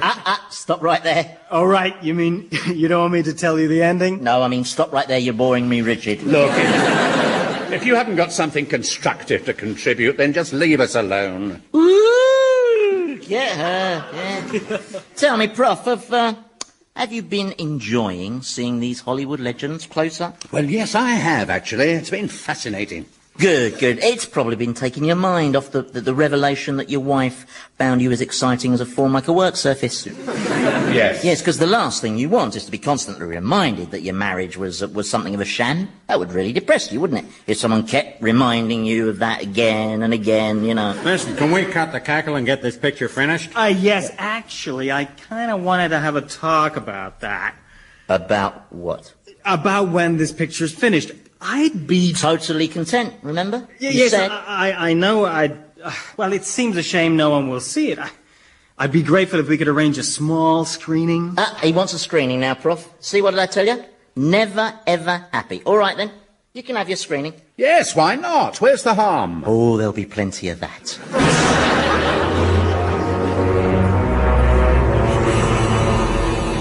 Now, you are probably wondering why I've gathered so many of you demons together in one place. It's not another health and safety seminar, is it? No, it's not. Yeah, only that was a total waste of time. Yeah, especially all that stuff about fire extinguishers. Oh, look, why would hell need fire extinguishers? Yeah, absolutely. Now, fire prolongers, I mean, they'd be useful, you It's see. not. It is not. Will you shut up? Shut up. It's not a health and safety thing. You're going to watch a film made by mortals. Now, it's taken a long time for them to finish, as they had a few problems during filming. The lead, Humphrey Bogart, walked off the picture when he was asked to do a scene which involved him making a quiche. He was replaced at the last moment by the Prof there, a man with all the charisma of a toilet duck. You may find some of the cinematography a little strange. This is because the cameraman insisted on every shot having a cake in the middle. Finally, I should warn you that on this big white thing called a screen, you will see vivid, realistic images of violence. There will also be scenes involving sloppy kissing. So, patrons are requested to kindly throw up in the receptacles provided, okay? All right, and roll film.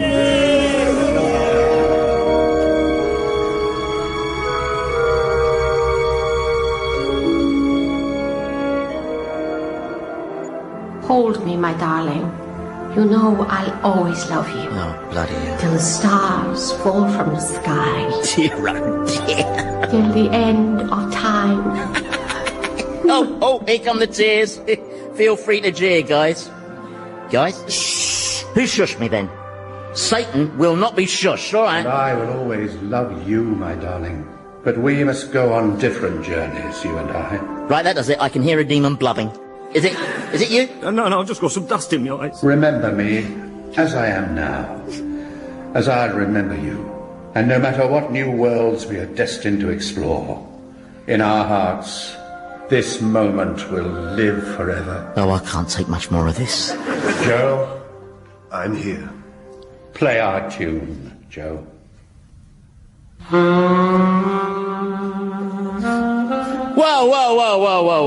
How come Scumspawn can play the sax like that?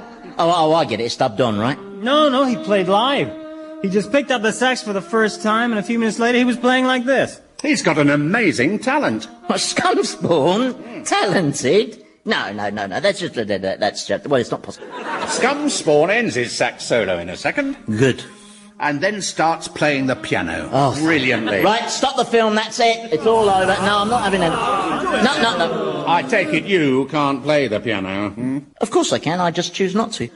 I find it, it's too plinkety-plonkety for me.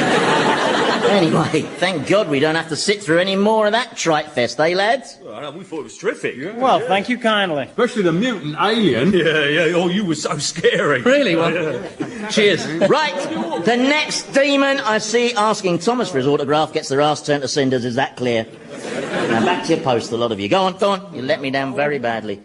Oh, and Scumspawn? Yes, my prince. Eat that saxophone. But you just can't cope with the idea of him having a talent, can you? Eat it, Scumspawn. That will give him a life of his own, make him less dependent on you. With respect, Prof, shut your face. Scumspawn, eat that sax. Yes, my prince. It's funny, you know. I've never had any of that stuff before. You know, when someone says you've done well. Praise. Yeah. Praise. Never had any. Well, not unless you include my accountant telling me I was the cleverest embezzler he'd ever known. Well, making this film has been quite cathartic in a way, hasn't it? It's somehow given us all a chance to grow. A chance to grow? Sorry. Crept up on me. Yes. Thomas got his praise, and I got to make the kind of speech I'd like to have made to Deborah. Ah, but you never did you know? You were too much of a boring dullard. Ah, no. My confidence is very much restored in that department. You see, Ingrid Bergman said I was the best kisser she'd known. Better even than Clark Gable. We did tongues and everything. Oh, I am getting so cross now. Oh, and while I'm in full gloat mode, you've lost the argument. What? Travis proved you wrong. He proved hope is more than the inability to accept disappointment, and now he's fulfilled his dream, he's perfectly content. Isn't that right? Yes, that's right. There, you see? Although... Oh, no. Well, it does seem a pity that my film won't be shown on general release. Travis! I mean, you could probably arrange that, great Satan, couldn't you? Get it distributed, shown in multiplexes all over the world? It's not much to ask. Well, Prof, what did I tell you, eh? One more toy from the shop. Sorry, I can't help it. It's a wind instrument, isn't it? It looks like your gloat was a little bit previous, Professor. Well, I've got some leaves to sprinkle on the railway line. Oh, and don't forget, mortals, hope springs eternal. In fact, that's what's so funny about it. You do realise what you've done, Travis, don't you? You've handed Satan a victory. And in doing so, you've basically discredited the whole of mankind. Oh, I am truly sorry. You know, it's a terrible feeling for a man to know he's let down his friends. Yes, it is. In fact, I've written this other script around that very scenario. Oh, no. I just know we could get it made. It's The Lion King meets Reservoir Dogs.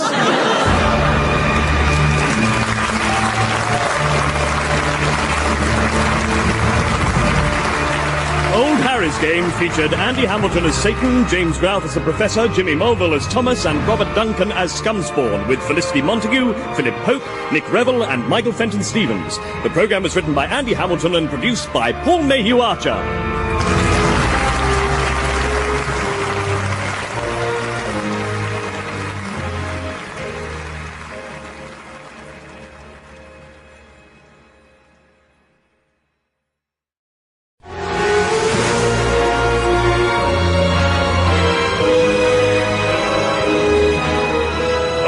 Harry's Game by Andy Hamilton, starring James Grout as the Professor, Jimmy Mulville as Thomas, Robert Duncan as Scumspawn, and Andy Hamilton as Satan.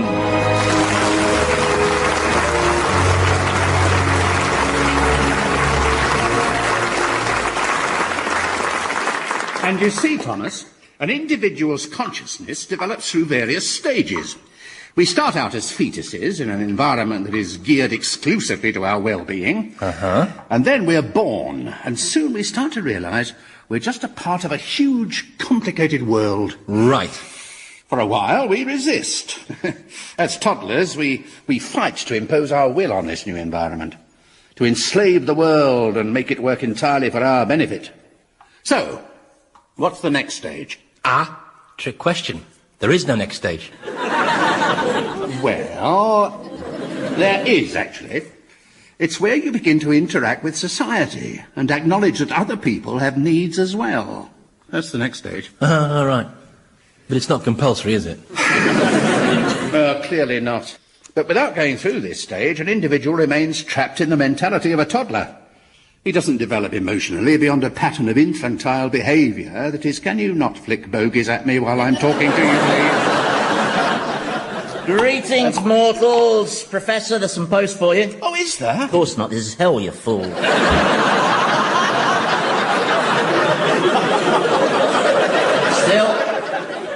I got your hopes up only to dash them, and so that is a result. And how are you, Thomas, you Peter Stinkweed? Is the prof here still studying your hideous and obscene psyche? Yes. His latest theory is that mentally I'm a toddler. Oh, not that advanced, surely, but... You're in a repulsively ebullient mood. Well, that's because I'm throbbing with pride, you see. I am organising one of the most significant cultural events ever to be staged in my infinite kingdom. Do you want to come and see it? It's not another one of your sadistic concerts, is it? Oh, honestly, you try to provide a little musical diversion. It was torture. I mean, making us sit and listen to that 6-year-old doing his recorder practice. I mean, the kid wasn't exactly musical, was he? Well, no, he was deaf. But, I mean, I thought he did very well, considering. I mean, Three Blind Mice is a tricky piece. Especially that first phrase. I know, he never bloody got past it. Well, no, he did in the end, but you'd all blacked out by then. Now, are you going to come and see my spectacular? No, thank you. I think I'll just stay here and continue my psychological analysis of Thomas. Oh, right, you sure? I can give you a lift. No, it's a significant piece of academic work that I'm engaged in. It needs me to stay committed and focused. OK, means you'll miss out on a dragon ride. And disciplined, because it's a serious study that... Did you say dragon ride?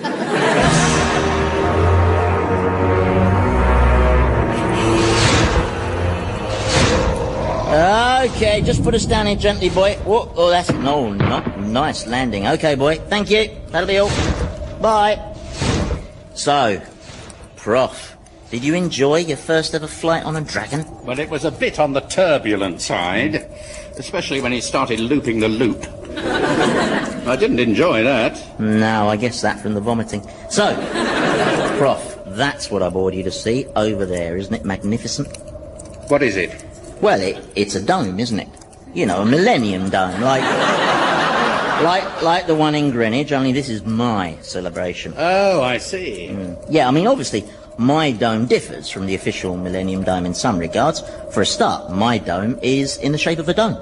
Theirs isn't. But then I suppose come and visit the Millennium sort of big white knotted hanky-shaped type thing doesn't have that same ring, does it? So, now then, down there, that large arena, that's the Spirit Zone.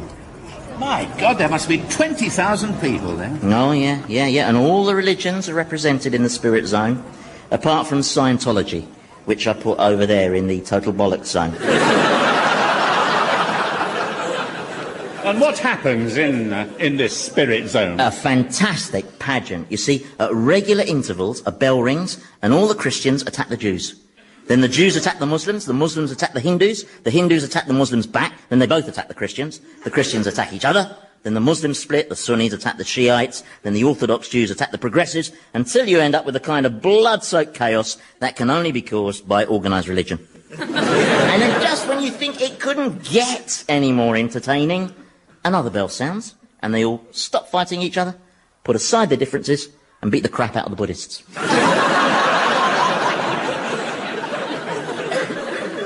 Why? I mean, the Buddhists haven't done anything. Exactly. Their passiveness is, well, it's just provocative, frankly.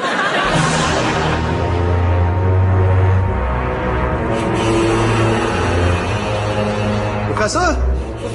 He's not here. He told me I was infantile and I went for a ride on a dragon with your boss. You know, the lonely goat arse. mock his infernal majesty. If he hears you, then he'll devise foul torments that... Look, recently he's immersed me in a vat of camel spit, made me play cricket stark naked with no pads and a porcupine for a ball, and he imprisoned me inside the bloated liver of Dylan Thomas. I mean, what more could he possibly do to me? No, you're right, you think of something, I'll keep my voice down. Yes, I would if...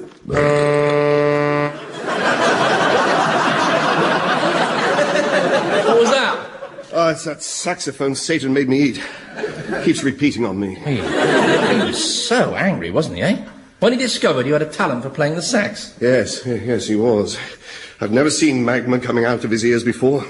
Anyway, can you tell the professor I was looking for him? Only I've got something I want to show him, that's all. I'd value his opinion. Oh, but not my opinion, eh?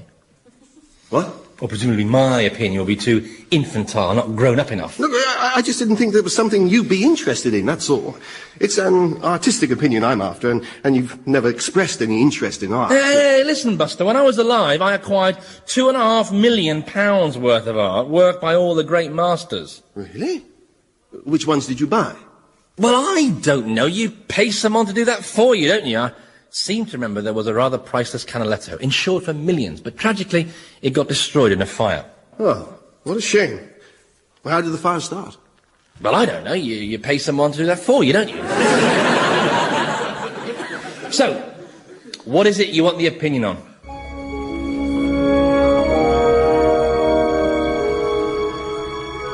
Well, I'm sorry, but I think that this exhibit is, well, it's an insult. It's a symbolic representation of the sum total of man's cultural achievements. It's a cheeseburger. A double cheeseburger in a sesame seed bun. Don't sell it short now. And over here's the mind zone. See, now in this display, you can actually see the miracle of the human brain at work. Only because you sawed off the top of the poor chap's skull. If you just touch that bit of his brain there, it makes his arm jerk up. Look. I'm sorry, this is all very cynical and, well, cheap. Especially when you consider that the brain is arguably nature's greatest triumph, whose mysteries, hopefully, scientists will one day unravel. Oh, yeah, and how will the eggheads manage that, then? Well, one theory is that we'll invent nano-robots that can get inside the brain and see exactly what's going on. Well, you and I could do that now. Eh? Yeah, I could shrink us to microscopic size and take us inside a brain. Could you? Oh, yes, I've done it loads of times, mostly for recreational purposes. The last time was when I snuck inside Chris Evans's brain. I started whispering, "Chris, you are a god. Make them kneel down and worship you." So, Doddle, come on. Here we are. This is inside a brain? Yep. Whose brain is it? Scumspawn's. Hence the tumbleweed. Yeah, oh my God. What are those disgusting little things? Hey? They're brain lice. What are brain lice? Well, basically, they're very determined nits that like to be in the warm. And they infest demons? They infest demons, yes. And humans. Humans? Mm-hmm. Well, how come medical science doesn't know about them? Oh, they do, but they've hushed it up. They're worried the public will blame it on genetically modified foods. How do you know if you've got them, then? Well, you know that feeling when you meet someone you know really well, but you just can't remember his name? Yes? That's because the brain lice have eaten it. So how do you get rid of them? Well, the only surefire method is to cook them by holding your mobile phone next to your ear. Oh, my God, what is that? What? There, that great formless furry thing lumbering across Scumspawn's brain. Is that another parasite? Oh, no. That's one of his thoughts. Are you sure? How do you know it's one of his thoughts? Well, for a start, it looks lonely. Look, I just know, Prof, OK? All demons have bog-standard, heavy, clumsy thoughts which glump around your bog-standard demon's brain, which is barren, basic and empty. But with a lot of spare capacity. What? Spare capacity. I mean, if Scumspawn were to start to fill all this space with thoughts and ideas, well, he'd discover a huge amount of untapped potential, wouldn't he? But he's Scumspawn. By definition, he has the potential of a Rice Krispie. How do you you explain his discovering that extraordinary talent for the saxophone? Oh, don't go on about the saxophone thing. He just picked it up and played it. It was a fluke. A fluke? Yes. These long odds things come true sometimes. You know, people win lotteries. Builders finish on time. Life's unpredictable. There was this case I know of, right? Some bloke, he met the girl of his dreams. And then on the wedding night, he discovered that she was his long-lost sister, right? Now, what were the odds against... Oh, no, hang on. That wasn't a luck thing. I organised that. Look, why don't you just face facts? Scumspawn is more than just the basic creature that... Oh, my God, what's happening? What?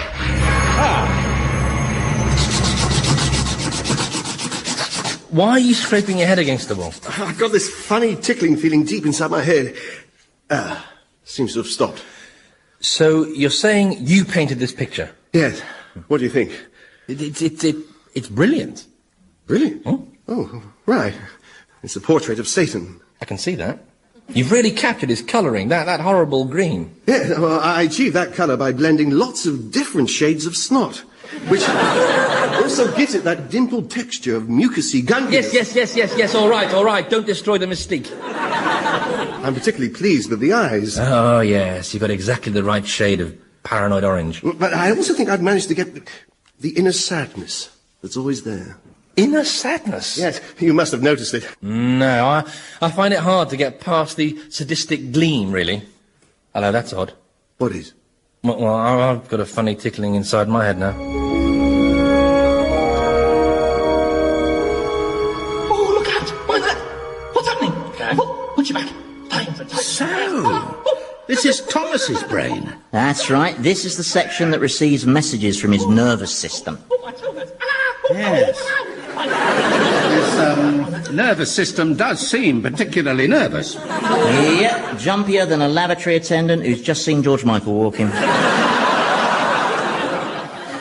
Is there any chance we could have a bit of a rummage around in Thomas's memory? Yeah, sure thing. It's just through this door. Hang on a sec. Boo! Sorry, I just couldn't resist that. Well, it wasn't me. He fell. You've got to understand. If you don't have sex with me, I'll become physically ill and die. Here we are. Thomas's memory. Not a pretty place. Quick, fill his pockets with stones. That way he'll sink faster. Is memory really as random as this? Well, these are raw memories, aren't they, before they've been processed and selected, you know, like Tim Pease. For instance, in your mind, this processing process would filter out any memories which might confirm how your wife used to find you as exciting as a wet Sunday in Penge, you know. Yes, well, I would never have known that, would I? If you hadn't taken me up to the living world to eavesdrop on her. But that was your bloody idea. I mean, honestly, everyone blames me for everything. I tell you, that's the trouble with being Satan. People demonise you. Now, what's through here? What's through here? Milk. Want milk. Sounds like memories from when he was a baby. Want breast. Or it could be adolescence. You know. Well, let's try through here. Do you know, it's the strangest thing. What is? Well, I must have read hundreds of learned scientific studies written by neurologists about the workings of the human brain, but not one of them mentioned doors. Yeah, but this is Thomas's brain, don't forget. I mean, the design is bound to be fairly crude. I mean, biologically speaking, if you had a more brightly coloured bottom, he'd be classed as a baboon. Well, I just imagine the brain as a less literal, more organic sort of place. This is like walking around IKEA. All these doors and partitions and hatches. Hatches? Yes, I mean, there's one down there, see? Sealed by those great big rusty bolts with that red sign saying, danger, do not open under any circumstances. Well, if it says danger, do not open, Prof, it's probably best if you don't actually... Why did I even waste my breath?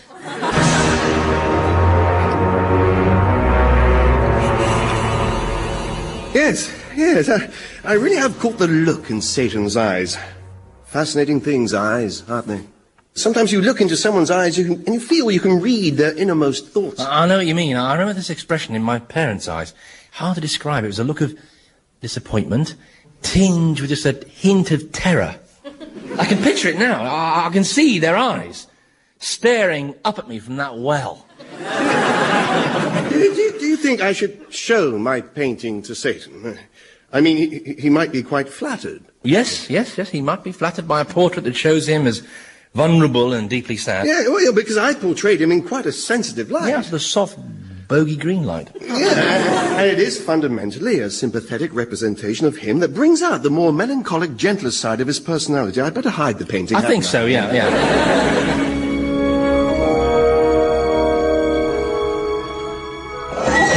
67 and 68. There. Look, Prof, if something is secured by 68 bolts, that implies it's supposed to be kept shut. Yeah, exactly, but why? Perhaps because whatever's under this hatch cover is so dreadful that it has to be locked away, sealed up, because it's something Thomas would feel ashamed of. Something Thomas would feel ashamed of? No, sorry, I can't get my head around that one. No, it's too weird a concept. But the key I'm looking for might be in here. The defining experience or experiences that stopped him growing emotionally. He chose not to grow. It meant he had more fun. And here's your invite, Ben. It's another memory. And here's your invite, Saskia. And yours, Patrick. What about me? Aren't I invited to your stupid birthday party? No, Thomas. Mummy says she doesn't want me to invite you. Why not? Because of what happened when you came round to play and played those naughty games. What naughty games? Hide and seek. What's naughty about hide and seek? It took the police 12 days to find my little brother. Is that my fault? Yes, it is. You hid him on an oil tanker bound for Tangiers. He likes boat rides. And my mummy was very cross about all those other games you showed us. Pin the tail on the postman and blind man's buff. Using a real blind man. Oh, shut up, you big sissy. My mummy says she won't have you in our house again. She says every time you come round, you make a terrible mess in her bedroom and all her expensive jewellery goes missing. Oh, leave off. Your mummy hasn't got any expensive jewellery. Now, Paul's mummy, she's got expensive jewellery. Not anymore, she hasn't. Thomas, my daddy says he thinks you're the most interesting little boy he's ever met. Oh, thank you, Patrick. Yes, he says you're a psychopath. A psychopath? Yeah, he said in all his years as a psychiatrist, you were the most obvious psychopath he'd ever seen. I'm not a psychopath, and if anyone tries to ride their bike along me... Anyway, you're not invited to my party, and that's that. So I'm the only kid in the nursery not invited? That's right. But You shouldn't do so many bad things. Why do you do such bad things, Thomas? Well, I don't understand why I do those things, do I? I'm only 5. You have to be grown up to understand something like that. You have to be at least 9. It's not fair. I want to go to the party. Oh, don't close the hatch. He was crying. I was enjoying that. Well, that was obviously it, wasn't it? The experience that arrested his emotional development. And he's kept it shut away, not because he's ashamed of it, but because it's just too painful a memory. Oh, that's sentimental drivel. Being rejected so totally by the other kids obviously crystallised his sense of alienation and inadequacy and... Do you want a violin for this bit? Well, I would have thought you, of all people, would understand about feelings of alienation and inadequacy. I mean, after all, you... I what? No, it's nothing. It's really not important.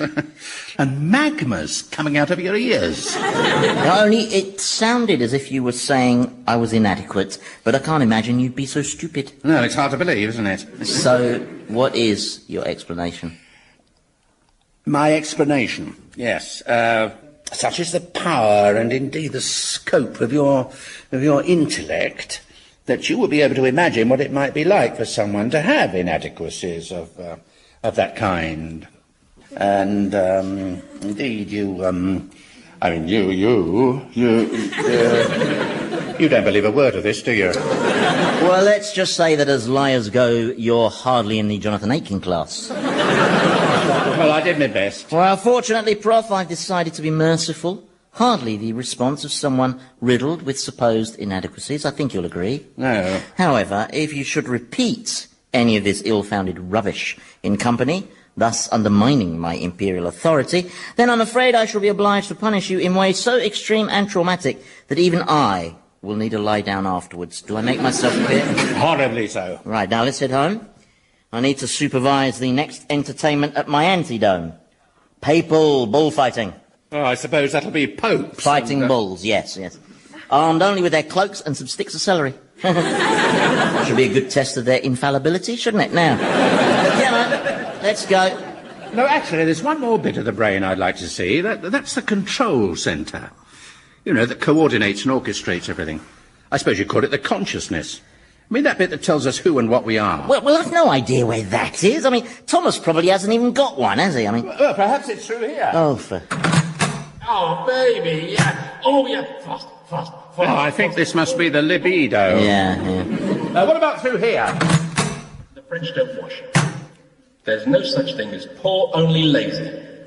All Asians live in this country. Hey, what's this? Well, I had a guess. I'd say this is where Thomas keeps his prejudices. No, interesting thing, prejudice. The way we soak it up from the environment around us. Yeah, well, I think Thomas probably grows his own. Ginger people are bastards. Come on, let's go. There's another door here. Now this is obviously where the brain receives visual data from the optic nerve. Because, look, up there, we can see what Thomas is looking at. Oh, yeah. And it's all upside down, of course, because the human eye records images upside down and the brain has to flip them the right way up. There must be some good evolutionary reason for that. It's got nothing to do with evolution. God rushed the eyes, didn't he? Put them in the wrong way up. All the angels told him, but he wasn't having it. Frankly, as a god, you'd have thought he'd be big enough to accept criticism, but no. He was useless at that handyman stuff. Oh, no, he says, I've ended up with an extra bit left over. I know, I'll just stick it on at the top of the legs and look at the trouble that caused. You know, if you bend over like this, you can make out what Thomas is looking at. Hey, it's scum spawn. Burying something. It looks... Oh, good Lord. Right, we are definitely going back now. Scumspawn, what are you burying? Nothing, my prince, nothing. I saw it. We were inside Thomas's brain and we saw it through his eyes. You've been in my brain? That's trespass. If you've damaged my brain. Oh, yeah, now we manage that then, eh? Now then, Scumspawn, show me the picture. Very well, my liege. This is astonishing. I mean, what a fantastic portrait of you, eh? It must feel like looking in the mirror. I never look in the mirror. Oh, why not? Because I don't have a bloody reflection, do I? That's why I always look so untidy. You try keeping yourself presentable without a reflection, you have to make do with giving yourself a quick feel all the time. Now, who painted this? I did. You did? Well, what did I tell you? There's lots of untapped potential. What materials did you paint it in, Scumspawn? He used a blend of various snots. Now, let me get this clear, Scumspawn, because I wouldn't want to boil you into demon soup over a misunderstanding. You have taken it upon yourself to do a portrait of me in snot. You know, the eyes are especially good. He's really captured your look of inner sagaciousness. Yes, that's what I was going for. All right, so did you enjoy painting this thing? Oh, yes, indeed. I couldn't begin to describe the sense of joy as the painting developed. I felt I was growing into a fulfilled, rounded individual. Oh, right. Well, perhaps I should start up art classes for all the demons. Well, that's a good idea. No, it isn't. It's sarcasm. The one about you and the soup is a good idea. Yes, my prince. See, Scumspawn, demons are not supposed to become individuals, okay? They exist for no other purpose than to serve me. Now, I appreciate that you've put a lot of love and care into this painting of yours, and I'm sure you want to keep and cherish it. That's right. Which is why you have to burn it. Burn it, my prince? Oh, but that's... Burn it, Scumspawn, here and now, on this fire that I've just so thoughtfully provided. I'm waiting, Scumspawn, put the painting on the fire. I'm filled with despair. Yeah, well, you'll be filled with croutons if you don't do as I say. Very well. There. If, anyone wants me, well, nobody will want me, will they? Who am I kidding? That was the most dreadful piece of bullying. Oh, come on, you couldn't fault the technique. Anyway, I don't see what all the fuss is about. It's a lousy portrait. It doesn't look anything like, well, what I think I look like. Now let's stoke this fire up, shall we? Let's barbecue this stupid thing. By the way, Thomas, there's some good news. I think I may have found it. The defining experience that arrested your emotional development. It was that children's party you didn't get invited to when you were 5. Oh, that. And I know why you felt you had to lock that memory away. You do? Oh, yes. Well, nothing was ever proved. It was all circumstantial, and besides, where would a 5-year-old boy like me have been able to get hold of that much Sentex? The police were just guessing. Sentex? Oh, no. What? That's why he locked that memory away, Prof. Not because of shame or pain. He was just worried it might incriminate him. Come on, let's head off to the Antidome for my main event. No, thank you. I don't want to witness an orgy of sadism. Oh, well, can I have a seat then? Why not? Yeah, because you appreciate a bit of entertaining savagery, don't you, Thomas? Oh, yes. Well, I can promise you a great view right in the middle of the excitement. We'll go by dragon. You're not scared of flying, are you? No. No, well, not yet, anyway. It'll be a really exciting show. Right. Yeah. Do I need to take anything? No, just this red cloak. And this stick of celery. All right.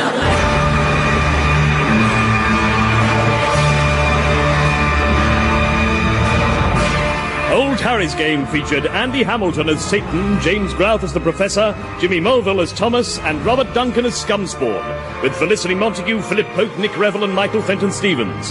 The programme was written by Andy Hamilton and produced by Paul Mayhew Archer.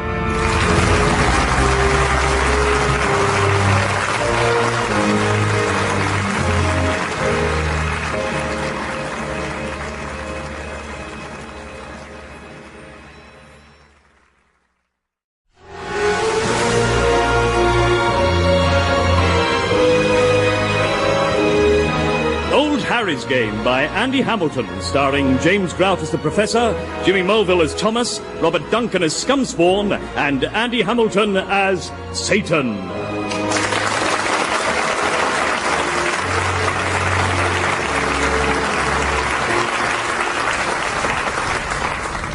You see, well, the trouble with Satan is he's not really someone you can take your problems to. No, he's more someone you get your problems from. So I haven't felt able to tell him how I've started to experience this feeling, this desire to express myself more as an individual, because I just feel that I have so much more to offer. Oh, why do all employees bellyache like this, eh? When I was alive, I had a basin full of it. I was besieged by self-pitying underachievers, even the office cleaner. I shouldn't be doing this, she said. I'm too old to be a cleaner. You work me 12 hours a night, 7 nights a week, and 10p an hour. It's not right. I deserve better than this. So I told her straight. Oh, stop whining, mother. One more word out of you, and next up it's Euthanasia Gulch. Greetings, fleshlings, and how are you? Well, we're... I'm not interested. No, I'm just making conversation. Just because someone asks how you are doesn't mean they want to know. Any moron knows that. Isn't that right, Scumspawn? Indeed so. Yes. Have you been out causing discord in the world of men? Oh, haven't I just? I tell you, I've discovered this brilliantly efficient method of mischief making. Oh, it causes the most massive explosions of conflict and blind hatred, and all I have to do is drive around London in a white van. Sometimes I don't even have to drive inconsiderately. Just seeing the white van seems to set them off. Any sort of racial memory, I don't know. There's nothing clever about triggering road rage. No, you're right, it is pretty easy. But yeah, did you know, right, that you only have to change the direction of 2 of the one-way signs in Oxford, and all the cars just keep going round and round? Yeah. I tell you, there are drivers blacking out from hunger. It's hilarious. Oh, really? I must say, though, that as road rage manufacture goes, it wasn't quite the finest coup of my career. No, that would have to be Paris, 1995, when I drove that 45-foot wide milk float round the periphery. Or possibly the German Grand Prix in 96, when the Nürburgring mysteriously acquired a primary school. And Michael Schumacher found himself stuck behind 35 Renault Megans doing the school run. And then, right, just as Schumacher was going ballistic, I pulled up behind him in my white van, you know, and gave him one of those annoyingly pointless Toots. I tell you what, Prof, you can come up with me on my next motoring jaunt, if you like. We can go up the fast lane of the M1, ramming cars that don't get out of the way Thomas used to. It was not ramming, it was controlled nudging. Well, apart from the last time. What, when you nudged that oak tree with your head? Oh, I love being out on the roads. Somehow they're like the perfect metaphor for humanity. Great teeming rivers of selfishness and aggression. On the other hand... We don't like sentences that begin, on the other hand, do we? No, they tend to lead to trouble. No, I was really going to say that, to me, roads epitomise the positive, cooperative nature of man. I've got a very bad feeling about this conversation. No, really, it's amazing when you think about it. That millions of cars can whiz up and down those great arteries of communication. I mean, it just goes to show that, for the most part, man is highly social. Now, I know all generalisations are dangerous. Including that one. What? All generalisations are dangerous is a generalisation. So, if someone says all generalisations are dangerous, we should ignore what they say on the grounds that it is inherently dangerous. 15 love to me, I think, Scumspawn. Yes, indeed. Scumspawn, is it my imagination, or are you doing less grovelling than you used to? Sorry, my liege. What's happened to your body language? Where's the arse licker stoop? Oh, I'm sorry, Your Supreme Totalness. I got the impression that I was crowding you somewhat, that you were irritated by the grovelling. Well, that's true. Grovelling can be irritating, but not as irritating as the absence of grovelling. Now, where were we? Well, as I was trying to say before you started quibbling over semantics... Is quibbling the right word? No, I think probably querying is the verb you're looking for, actually. Look, my point is that man is successfully social, and this is because, at an everyday level, most people respect the otherness of other people's lives. Oh, right. What, like the way you respected the otherness of your widow's life? By interfering from beyond the grave to stop her marrying her new love? Well, that was different. Different? Yes, different in the sense that she... Actually, I don't think it's useful to get bogged down on specifics. No? No, because then the broad argument gets swamped by all the details. Oh, right, yeah. I see. What, like the details of how you got me to sabotage her wedding ceremony? Well, yes, I did ask you to stop it. But I didn't stipulate that you should materialise in the church and expose the vicar as a closet Satanist. Well, it stopped the ceremony, didn't it? And I certainly didn't ask you to do that while taking on the form of Gabby Roslin. Well, I just felt that the word of Gabby Roslin would carry a little more moral authority than that of Beelzebub. All right? Call me a pessimist if you... Honestly, you try and be helpful, I don't know. How is she, anyway, my Deborah? Oh, seems okay. When did you last see her? When I was double parking the white van by the roadworks on Wandsworth High Street. Honestly, you're Deborah's language, eh? She swears like the Queen Mum's parrot. Well, where was Deborah going in Wandsworth? Well, nowhere. Thanks to me, but in theory, I'd say she was en route for the prison. It's where Rory O'Donnell is. Oh, right, the jockey. She was trying to marry, yes. So he's been found guilty, then? Yeah, he got 4 years in prison for race fixing and a 1-week ban from the jockey club. And the fact that he needed the money to pay for his 6 sisters' hospital fees... was not accepted as mitigation, no.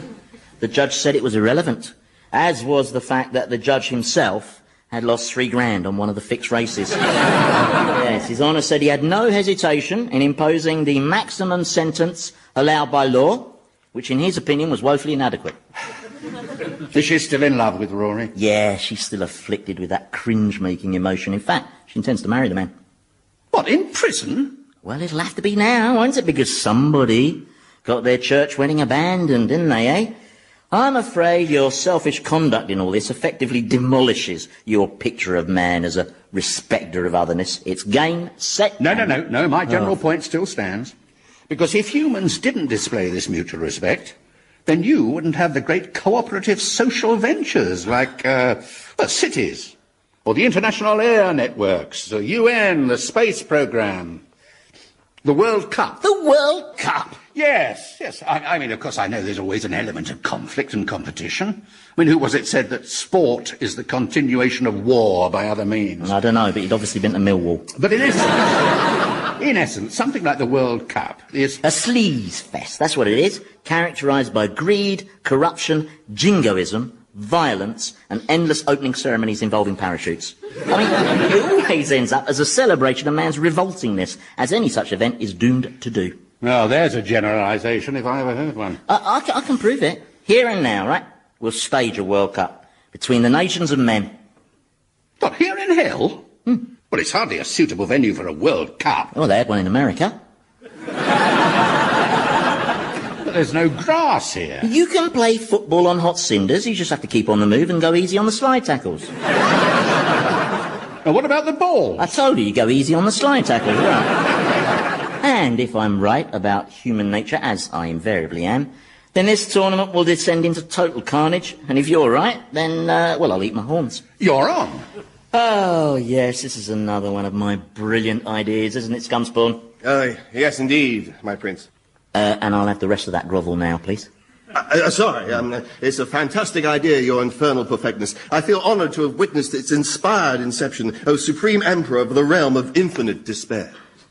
Yeah, it's not bad, and the body language is more servile, you know.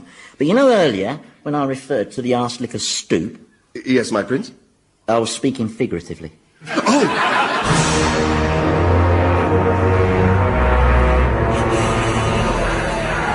Well, if you ask me, Scumspawn, this tournament's got shambles written all over it. I mean, you can't call this a proper sporting event. There's not a single hospitality box. Did you used to go and watch many football matches then?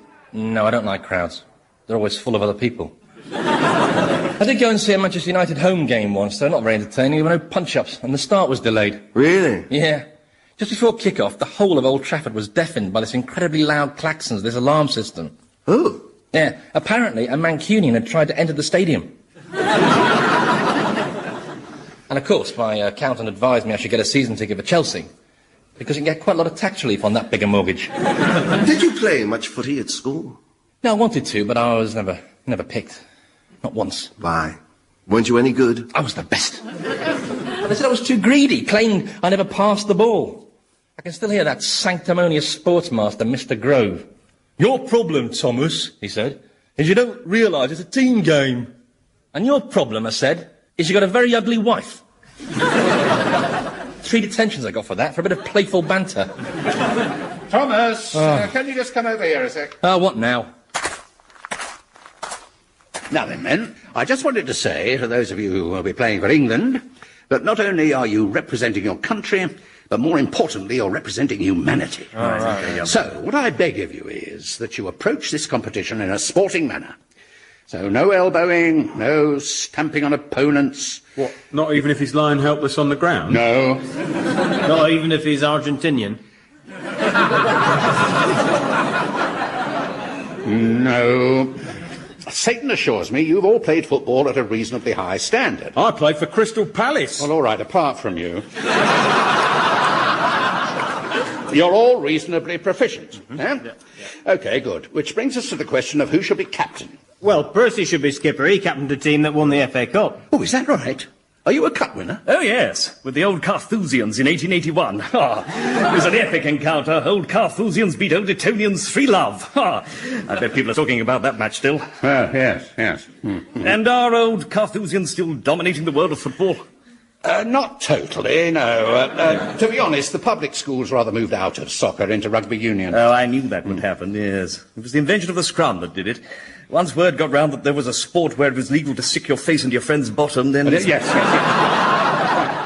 Yo, Prof, you ready to start? I'm just trying to decide on the captain. Well, I appointed you manager, so chop chop. Why is he the England manager? Because he's got a turnip-shaped head. Now, don't question my judgment, mortal. I played for Crystal Palace. Well, that's not my fault. I've made my decision. Thomas. What? Put on this armband. I'm making you captain. You're making me captain? Yes, and I'm expecting you to set an example of sportsmanship. What are you doing? Well, I'm making Thomas skipper because I think it might just be the making of him. It'll force him to interact with others and acknowledge their needs. Yeah, but this is Thomas we're talking about. A man who Saddam Hussein refused to buy chemicals from on the grounds that he was too dodgy. Thomas, who 7 times on the trot was voted Man of the Year by the publication Bastards Weekly. No one's ever made me captain of anything. Well, I know it's a I gamble, mean, no one's but, ever shown that much faith in me. Yeah, and we're about to find out why. I hate to be as cynical as you know, always seeing the worst aspects of people. They're the only aspects, Prof. Now, let's get this tourney underway. Small point, we don't have a ref. Oh, yes, a ref. By tradition, a complete tosser who gets everything wrong. Scumspot? Yes. Yes, Your Magnificence. Is that it? Well, You do know what happens to any demons who fail to meet their grovelling quotas, don't you? And who I deem have ceased to serve a function. Well, I did once hear this rumour that you explode their bodies into millions of particles of demon dust, and then you sweep them up with a dustpan and brush, and empty them down the waste disposal abyss. Oh, scumspawn, you know how ridiculous the rumour mill gets in this place? I mean, you really shouldn't believe every horror story you hear. Of course not. But you should believe that one. Now then, I'm appointing you referee for this tournament. Why, thank you, my prince. Well, I'm honoured. But we must be able to find someone fully qualified. I mean, surely some refs go to hell. All refs go to hell, but I want Scumspawn. Oh, I get it. You're hoping that if all the matches are incompetently refed, then the tournament will degenerate into violence and chaos, and you'll claim to have proved your point. I'd hate to be as cynical as you, Prof. Always seeing the worst in devils.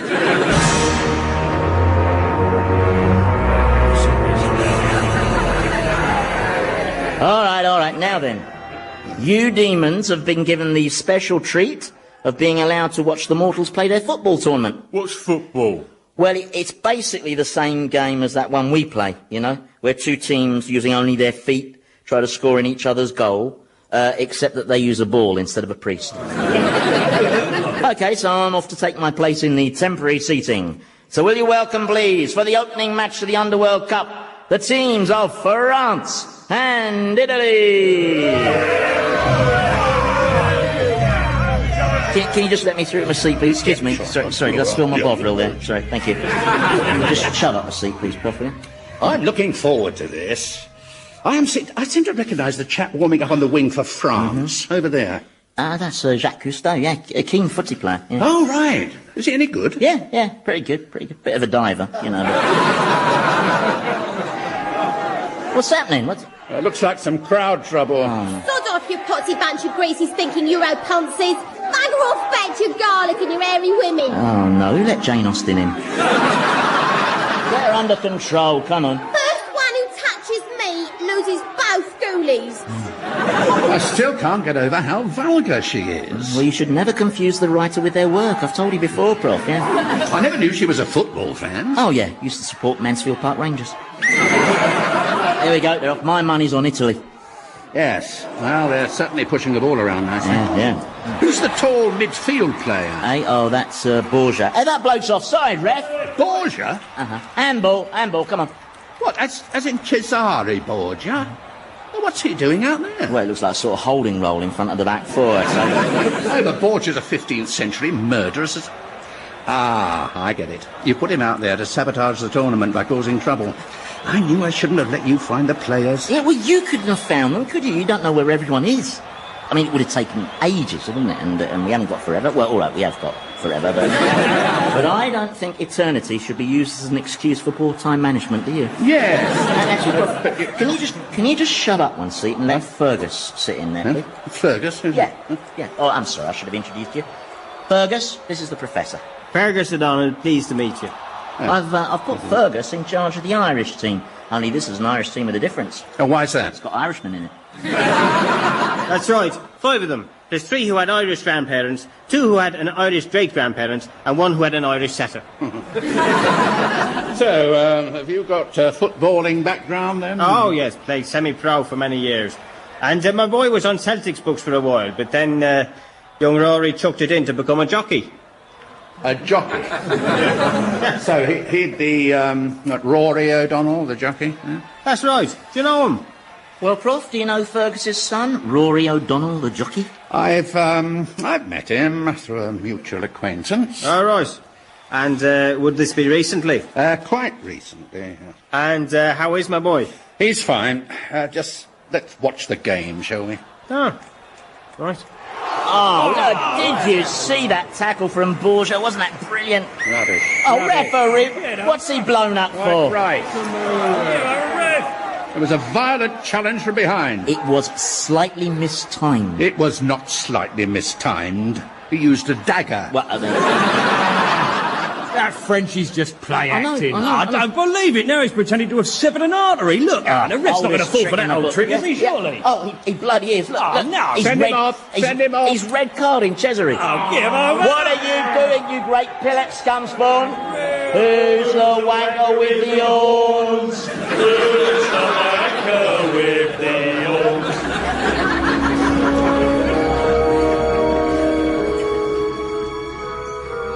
OK, lads.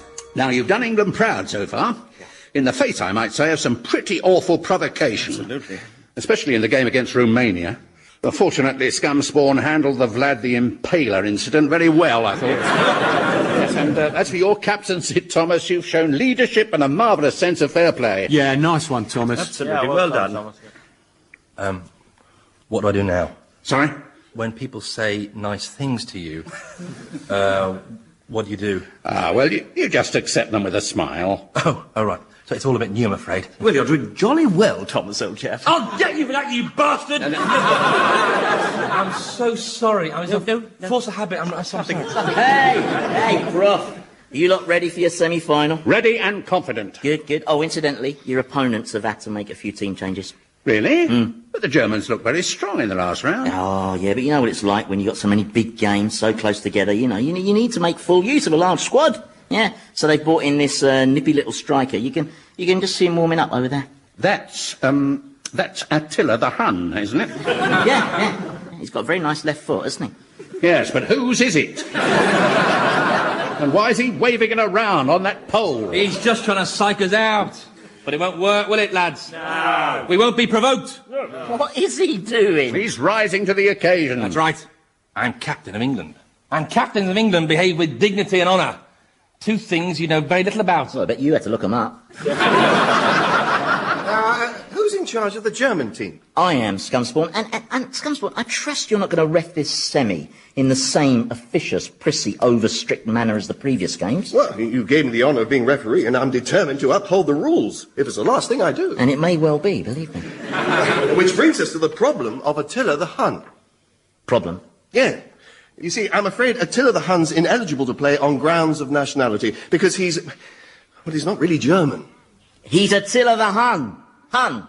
You know, unless he was called Attila the BMW driving sauerkraut scoffer, he couldn't be more German, could he? You see, I looked it up, and the Huns were a nomadic tribe who swept into the German lands from the plains to the east. So I'm afraid, strictly speaking, Attila does not qualify to play for Germany. He can play for Ireland. I don't want him to play for Ireland. Well, I bet when you appointed Scumspawn as ref, you didn't expect him to be so authoritative, eh? Still, life's full of surprises. Not for me, it isn't. I'm the Springer of surprises, not the Springy. And I hardly think, Scumspawn, that defying me in front of witnesses constitutes a return to acceptable levels of grovelling. You have to keep to the rules, or anarchy beckons. No. The dustpan and brush beckons. Oh, let him have Attila. Hey? Well, you're obviously one of those people who just has to cheat. But we're not bothered. We'll rise above it. Bobby, lads! Well said, Skipper. Good. That's right. I mean, the whole point of this event is to show sport as a manifestation of man's civilised social nature. So regardless of what you do, we shall play this semi in a spirit of sportsmanship and fair play and decency as we whip your big hairy arses.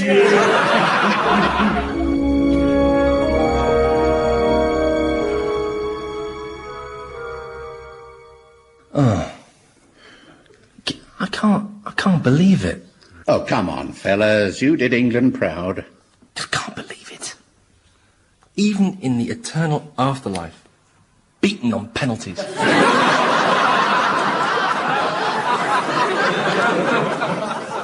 By Germany. Again.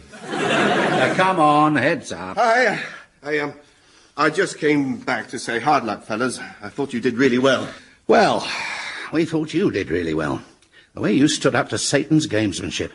Especially when he tried to substitute his entire midfield with that pack of Rottweilers. Well, they weren't on the team sheet, you see. Quite right.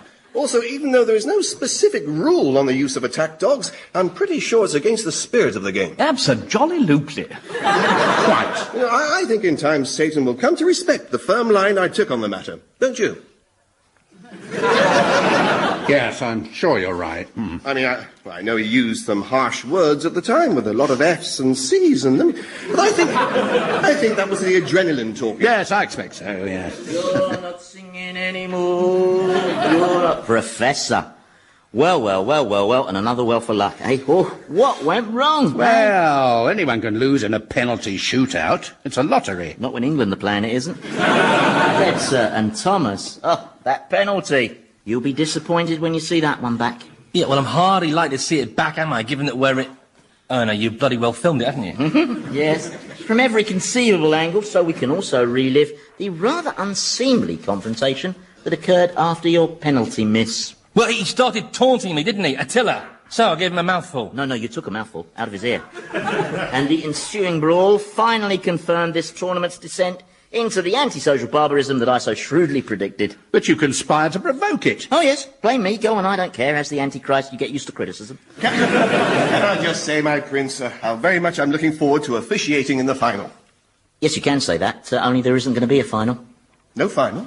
Don't need it. I've won my moral argument with the prof here, so I'm just off to disperse all the demons and take off Jane Austen's muzzle. But officiating in the World Cup finals, every referee's dream. Hello there, Professor. Oh, hello, Fergus. I just wanted to say bad luck on the penalties and everything. Well, I was thrown by the crossbar, not being a piece of string. Yes, all right, Fergus. Could we have a word in private, Professor? All right, very well, yeah. It's just I got the impression earlier that you knew a bit about my son's circumstances, and well, as a parent, I worry about him. You know, I mean, he's got a good heart, but he's always been a bit of a chancer, and he's not in any trouble, is he? In trouble? Yes. Well, actually, no, he's fine. Oh, thank goodness. I've always felt that all he really needed was the love of a good woman. Yeah, well, he's got that now. Really? Oh, that's fantastic. What's her name? Deborah. And what's she like? Oh, she's wonderful. Oh, that's really putting my mind at ease, Professor. You know, I do miss the lad. Yes. Funny thing, when you're alive, you miss your loved ones who've died, but you never imagine they might be missing you. No. No, you don't. Well, I'm away off to meet Pitts. Nice to have met you, Professor. Nice to have met you, Fergus. I know you're around here somewhere, Satan. Surprise! Yeah, I was being invisible right beside you. I never get tired of doing that. It's a great laugh, especially in saunas. Fergus was some sort of a test, wasn't he? Well, how did I do? Ooh, you told a lie about his son not being in trouble. To protect his feelings, yeah. Yeah, well, maybe you scored a bit of a late consolation goal there. There you are, my liege.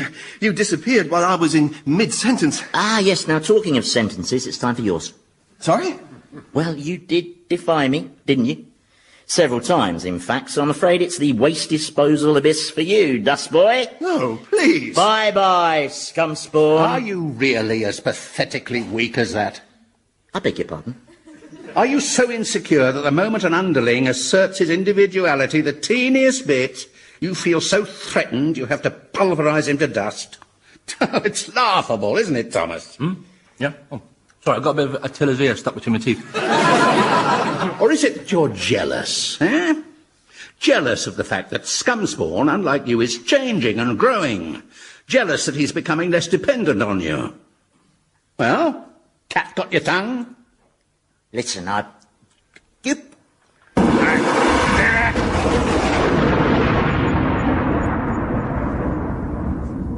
He's gone. And you know why, Professor? You struck a nerve. That's why he ran away. He knew you were speaking the truth. That's why he's so angry. He just can't handle it. And that's why he's coming back with a dustpan and brush. Oh, my God!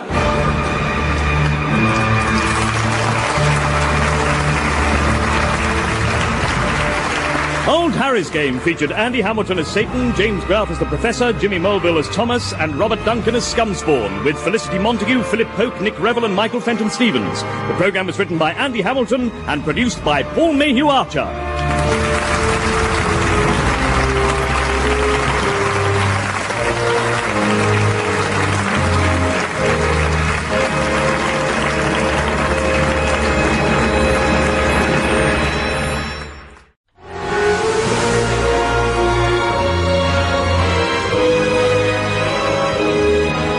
Harry's Game by Andy Hamilton, starring James Grout as the Professor, Jimmy Mulville as Thomas, Robert Duncan as Scumspawn, and Andy Hamilton as Satan.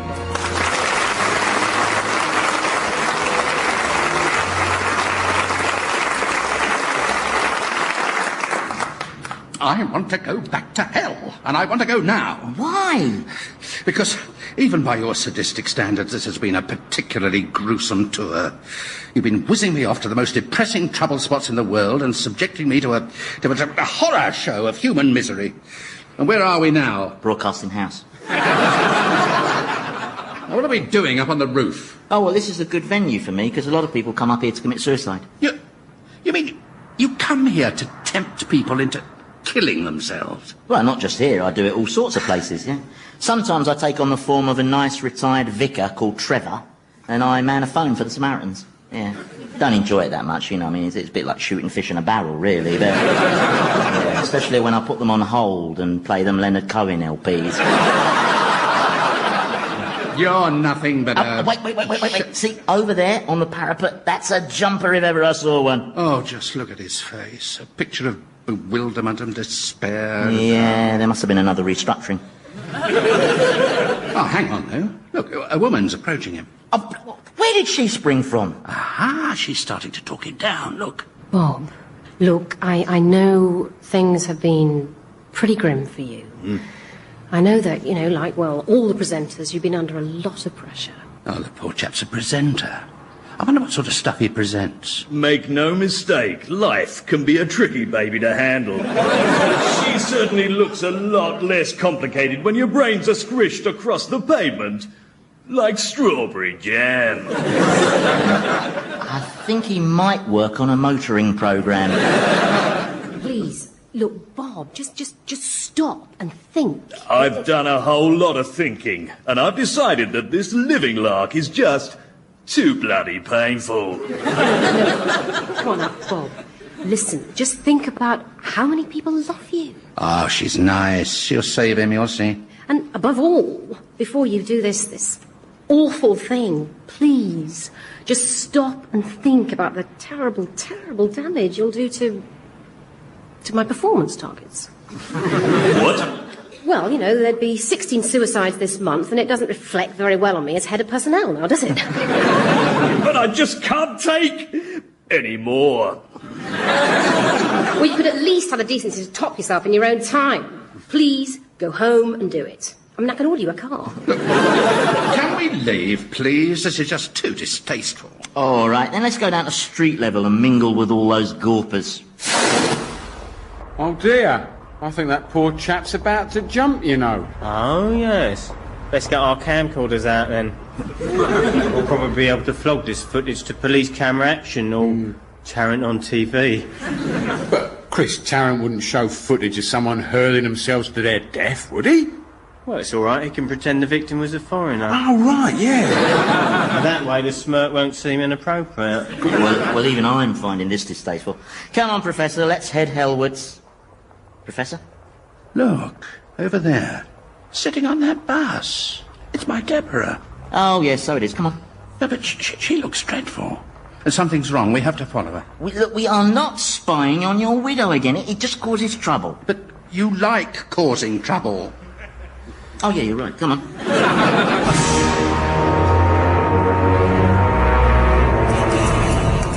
Do you know something, Scumspawn? For the very first time, I'm actually beginning to experience that special emotion which sets humans apart. Oh, what? Love? No, guilt. I'm experiencing definite twinges of shame about some of the bad things I did in my life, like shooting those elephants. Awful thing to do. I just picked them off with my rifle.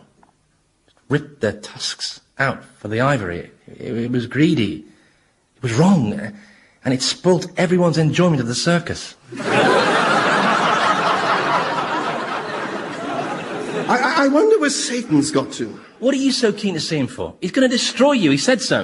Yes, I know he said he was going to pulverize me into demon dust, sweep me up with a dustpan and brush, and tip me down the waste disposal abyss. But I think you have to look at the subtext of what he was saying. And that was? That deep down he values me and is very fond of me. That's quite a lot of subtext, isn't it? Oh, God. Listen, Professor.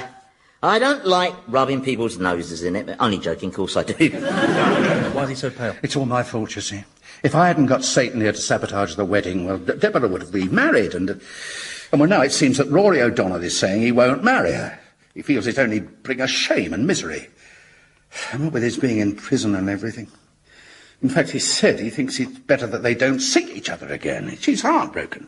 I'm sorry, Professor. Oh, hello, Scumspawn. Didn't see you. Actually, I'm glad you're here. Really? Yeah, I need you. Oh, right. Yeah. Can you just stand there a second, okay? And keep perfectly still while I obliterate you. Obliterate me? Yeah, I said to keep still. It's not easy controlling the aim on these thunderbolts. They got a lot of juice in them. Well, with respect. We don't like sentences that begin with respect, do we? No. Because with respect is a meaningless form of words that people use just before they tell you you're talking bollocks. This is all because he's been discovering his talents, isn't it? For music and for painting. He's developing as an individual, and you feel threatened by the idea of him outgrowing you. Well, with respect. And because you feel threatened, he has to be eliminated. Well, what have you got to say for yourself? I say close your eyes because demon dust stings. No! Oh, what the bloody... Oh, no. Who are they? God, the light's blinding! Look at their wings. Shimmering white wings. Golden, radiant faces. They're angels. Yeah. And not just any angels. The big one at the front, he's the most famous angel of them all. The angel who told Mary she was with child. You mean it's... That's right. You are looking at the angel Graham. The angel Graham? Surely his name is... Be quiet, mortal. I am the angel Graham. And this is my support team, the angel Derek and the angel Steve. Hi. So, Satan. So, Graham. Long time no see. Well, you've only yourself to blame for that. I beg your pardon? You got yourself banished from paradise. You were entirely the author of your own destruction. With respect, Graham. Look, I'm sorry, but I have to ask you this. You're not the angel Graham, surely you're the angel Gabriel. No, that was a typo. Yeah, you see, no, it's true. The scribe who wrote up the Nativity couldn't read his own notes. And by the time he'd realised his mistake, well, it would have meant rewriting all the scrolls. Yeah, unfortunate, wasn't it, Graham? Yes, it was. Because it meant all mortals came to know you as Gabriel, didn't it? Yes. And Gabriel's a bit of a Nancy boy's name, really, isn't it? Yes. Did the biblical scribes make many mistakes, then? Yes, they certainly did. For instance, the third of the 10 commandments that Moses gave to the Israelites should have read, "Thou shalt not invade the Lebanon." Yeah. Well, if you ask me, that was no mistake, if you know what I mean. Just like the location of the Promised Land. That was supposed to be in Belgium. Till some Hebrew got conveniently mistranslated. If we could just dispense with the nostalgia. I'm here... What's that yellow glow that surrounds you? Is it like the chemical luminescence you see in some fish? Fish? Yes. We used to keep cardinal tetras at home. And some evenings, me and Deborah used to switch off all the lights in the living room and draw the curtains and sit there in the dark, just watching our fish glow. Boy, you really lived in the fast lane, didn't you? So is your angelic glow that kind of luminescence, or is it some sort of subatomic radiation? Who is this nosy mortal? He's the professor. And why does he ask so many questions? I don't know, I think it's a disease. So, why are you here, Gabriel? Sorry, Graham. I'm here on a disciplinary matter, Satan. We've received reports that, contrary to the Almighty's most sacred laws, a senior demon and I've a pretty good idea who has been taking a mortal on sightseeing jaunts to the world of the living. Really? Oh dear. Well, it's slap wrist all round and off to bed with no supper. God is most displeased. I bet he is, poor old soul. You don't seem to be taking this very seriously.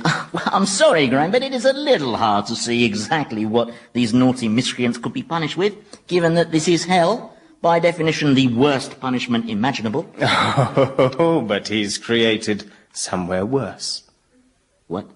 Worse than here? Oh, yes. In a new dimension. It's a complex of top-security, solitary confinement abysses, each designed to house one accursed wretch, totally alone for all eternity. Well, why has he done that, then? It's all part of a law and order drive, to be honest, you know, a zero-tolerance thing. Tough on sin, tough on the causes of sin. In fact, he's planning to visit 7 new pestilences upon the sons of man. So far, he's done 3.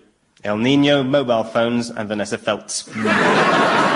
Well, look, you can reassure His Almightiness that I'm certainly not breaking any of his rules by going soft on the fleshlings. Oh, no, far from it. No, I continue to run a very strict punishment regime here. I mean, purely as an example, if you take this damned sinner here... Oh, no. Now, on a routine basis, I punish him with unbearable torments like, say, turning his pubic hair into killer bees. Or I fill his bowels with Amazonian fire ants. Or sometimes, for simplicity, I just hit him with a shovel. And if I time it right, his face actually takes on the shape of the shovel. You know, like the way it does in Tom and Jerry. See? Yeah. Do you want to go? No, angels aren't allowed to hit people in the face with shovels. No. Why are you staring at me like that, you deformed creature? I'm sorry. I just can't get over how beautiful you are. Was my master as beautiful as you when he was an angel? It was so long ago, I really can't recall. Can't you, Graham? Because I can recall everything, yes. For instance, I can still recall the pain as God ripped the wings off my back, and the nausea as he force-fed me my harp. Oh, yes. And I can still hear the sound of you sniggering. Sniggering? Yes, you know, sniggering, the cowardly version of laughing. I think your memory must be letting you down, Satan, because I stood silent. The profane enormity of your rebellion struck me quite dumb. Yes, apart from at the meeting, of course. Meeting? You remember the emergency meeting of the Allied and General Union of Angels and Ancillary Cherubim, Seraphim and Ambrosia Makers? You were very vocal. I can recall your exact words. God's getting too big for his boots, you said. Have a word with him, Satan. He'll listen to you. He likes you best. Well, you made these wild allegations at the time of your banishment, didn't he, lad? Yes. Yeah. But there was no mention of my having made any such inflammatory comments recorded in the minutes of that meeting. No, we all know who kept the bloody minutes, don't we? Well, we're going to take a tour of your kingdom now, Satan. Looking for evidence regarding these forbidden excursions. What sort of evidence are you expecting to find, eh? Well, I might just find the mystery mortal, and when I do, I'll offer him a deal. Clemency in return for fingering his tour guide. And, if the mystery mortal didn't accept the deal, what would he get? He'd get very lonely. I'll catch you later, Satan. Or maybe sooner. I'll have him, the poncy great ponce-faced ponce.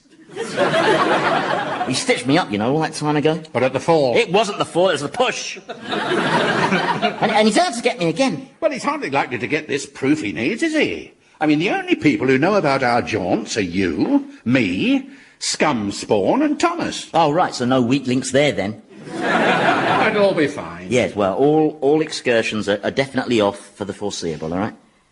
Yes. Oh, no, that was one of those yeses, wasn't it? With a long Y on the front. Well, it's just that I'm really upset about how I've mucked up poor Deborah's life. And, well, if we made just one last visit, before it's too late, then perhaps I could put things straight. Well, we'll both end up in solitary. Oh, please. No, I'm sorry. What if Tinkerbell and his mates come back and notice we're missing, eh? Well, then, I'd cover for you. You'd cover? Yes. But I was going to annihilate you, so why would you protect me? Out of loyalty, I suppose. I bloody hate you, Scumspawn, do you know that? First, you subject me to incessant grovelling that makes me feel like I want to rip your head off. Then you stop the grovelling, which make me feel like I want to rip your head off. Then you breach all the protocols of demonic conduct by discovering annoying talents for the saxophone and for painting pictures of me, using blends of snot for paint. Then to cap it all, you incense me totally by making me feel small. Oh. Thomas is coming round. Oh, my head. What happened? This! Oh. What did you do that for? To cheer me up.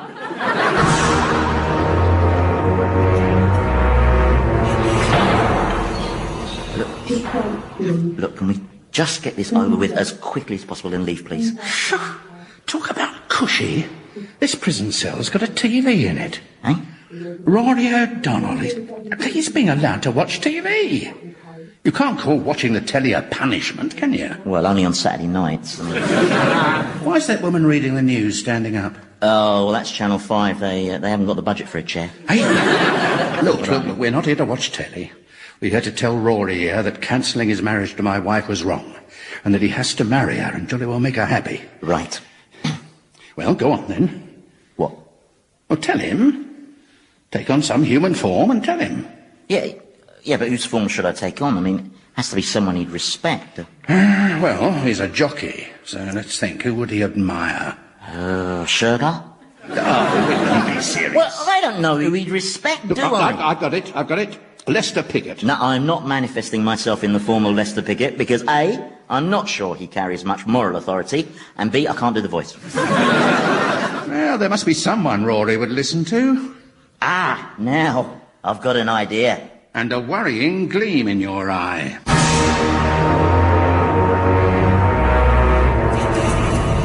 I'm sorry, obviously I'm being thick, but why mustn't we let on where Satan's got to? Well, to protect him. You want me to protect Satan? Yes. Otherwise, he'll be banished to the abyss of solitary confinement and will never see Satan again. And that's a problem, is it? Well, it could be. You don't know who they replace him with, and you know what they say. Better the devil you know. Yes, but the people who say that haven't met him, have they? I have. He's a shovel-happy little git. And I'll take my chances with a new devil. Thank you very much. Well, if Satan's banished, the same will happen to the professor. So? I'm not bothered. Gosh, this feels strange. Being back in my own bedroom. Oh, just look at my lovely Deborah. Fast asleep. Yeah, well, she's probably worn out from the heady excitement of watching the fish glow. Now, come on, what form do you want me to take and what do you want me to say? Well, tell me, is there such a thing as ghosts? Ghosts? Nah, they're an invention of the tourist industry. But if I appeared before Deborah, she'd probably presume I was a ghost, which would be in a way. No, you are dead. You do not make personal appearances. That is so against the rules. Even more against the rules than now being here. But you could make it happen, couldn't you? Well, yes, theoretically I could, in theory, but, you know... Look, this will be the last favour I ever ask, I promise. I bloody hate you, Prof, do you know that? You make me feel all confused and bewildered, and you give me these feelings that, well, feelings I don't like, frankly. They're icky, sissy kind of feelings. No, Sonic! There, you're a ghost, you're visible. All right. Would she be able to see you? No, I think finding Satan in her bedroom might prove a bit of a distraction, don't you? But you're sure she can see and hear me? Oh, my God! I think that answers your question. And if the professor goes, then, well, who'd help you continue this wonderful process of developing your personality into a human one? Are you seriously suggesting I'm dependent on the professor to do that? That somehow, without the professor, I'm doomed to remain as some deformed monster permanently poisoned by his hatred for the world and himself? Well, you're wrong, cowbonce. I don't need him. Shh! They're back.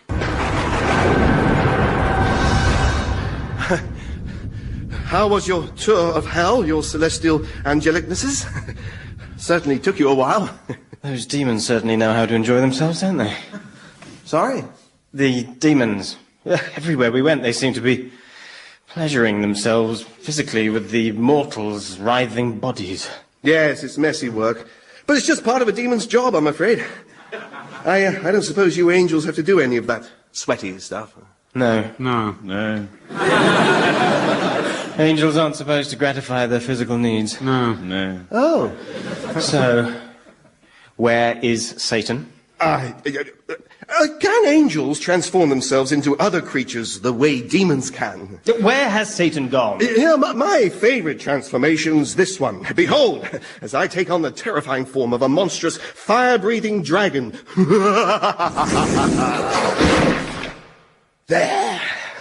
Pretty impressive, eh? That's a courgette.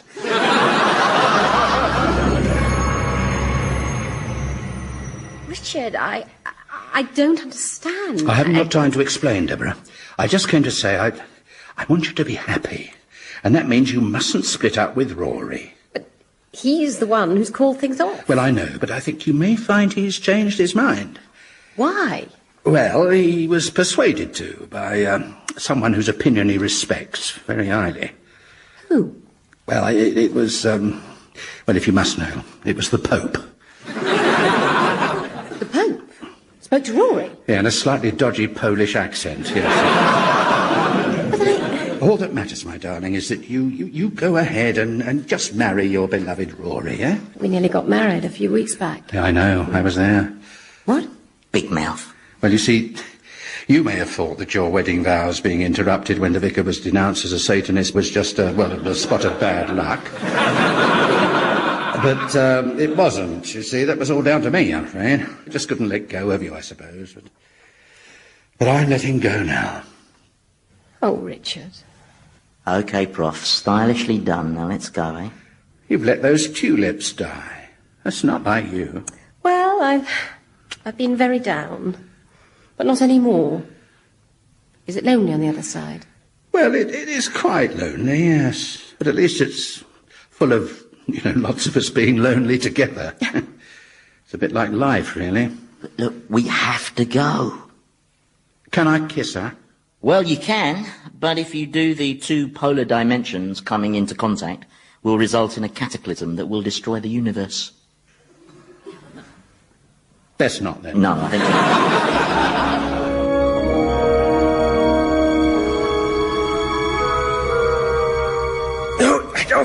It'll be right this time. There! One dragon. I haven't turned into another vegetable, have I? No. You're a hamster. Oh, no! It's okay. No problem. Just reassume my form. And then I'll... You're stalling us, you pitiful beast. Now, where are Satan and the Professor? We're behind you, Graham. And where have you been? We've been doing a spot of feng shui. Feng shui? Yes, feng shui, the oriental art of tidying up.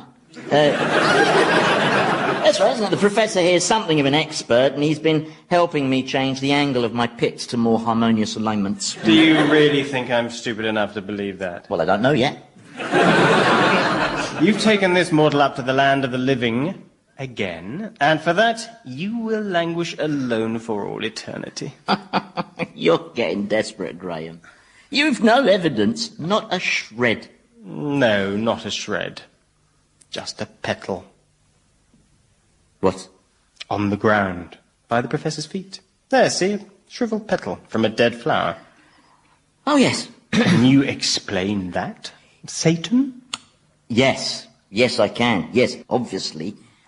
This flower has died and gone to hell. Oh, so flowers are being damned and sent to hell now, are they? Yes, it's part of a new law and order clampdown, I mean, flowers have been getting away with it for far too long, Especially tulips, Dutch bastards. I mean, they've had it. We all know how the petal got here. On someone's clothing. Well, of course it did, and I can tell you whose. Thomas! It's the most undeserving and irritating of mortals, namely me.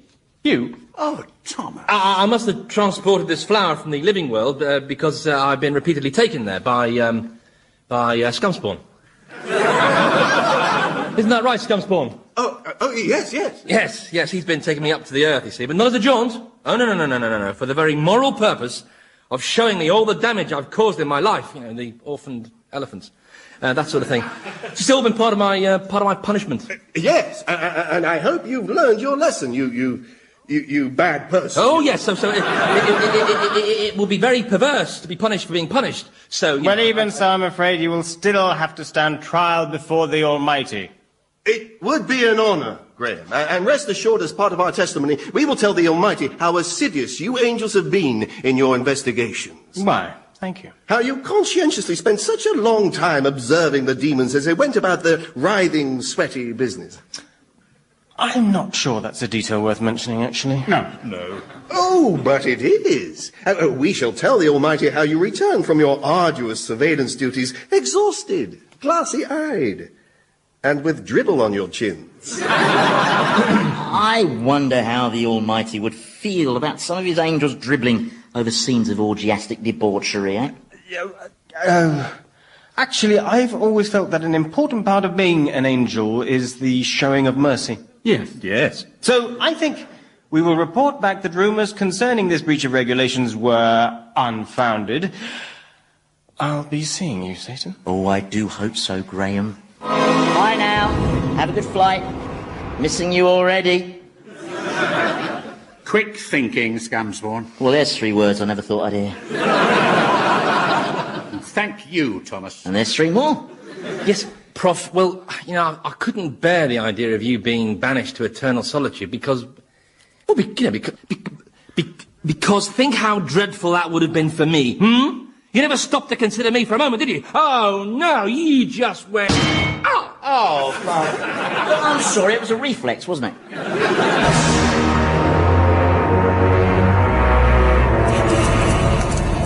Okay, you 3 arrivals, take 1 step forward while I sort this out. Everything okay, Scumspawn? Yes, my liege.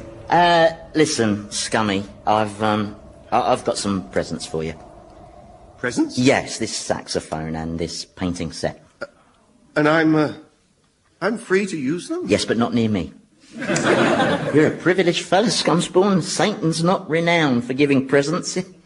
Well, I once gave someone Helen of Troy, but that was only on a temporary basis. I didn't rap or anything. Anyway, this is just my way of saying that, well, like, you know, gosh. Enough said. Oh, these new arrivals look familiar. Yes, well, these 2 were killed by the falling body of someone who leapt from the roof of Broadcasting House. Broke our bloody camcorders. And this is the suicidal wretch in question? Oh, yes. Name and occupation, please. Alice Trent, BBC personnel.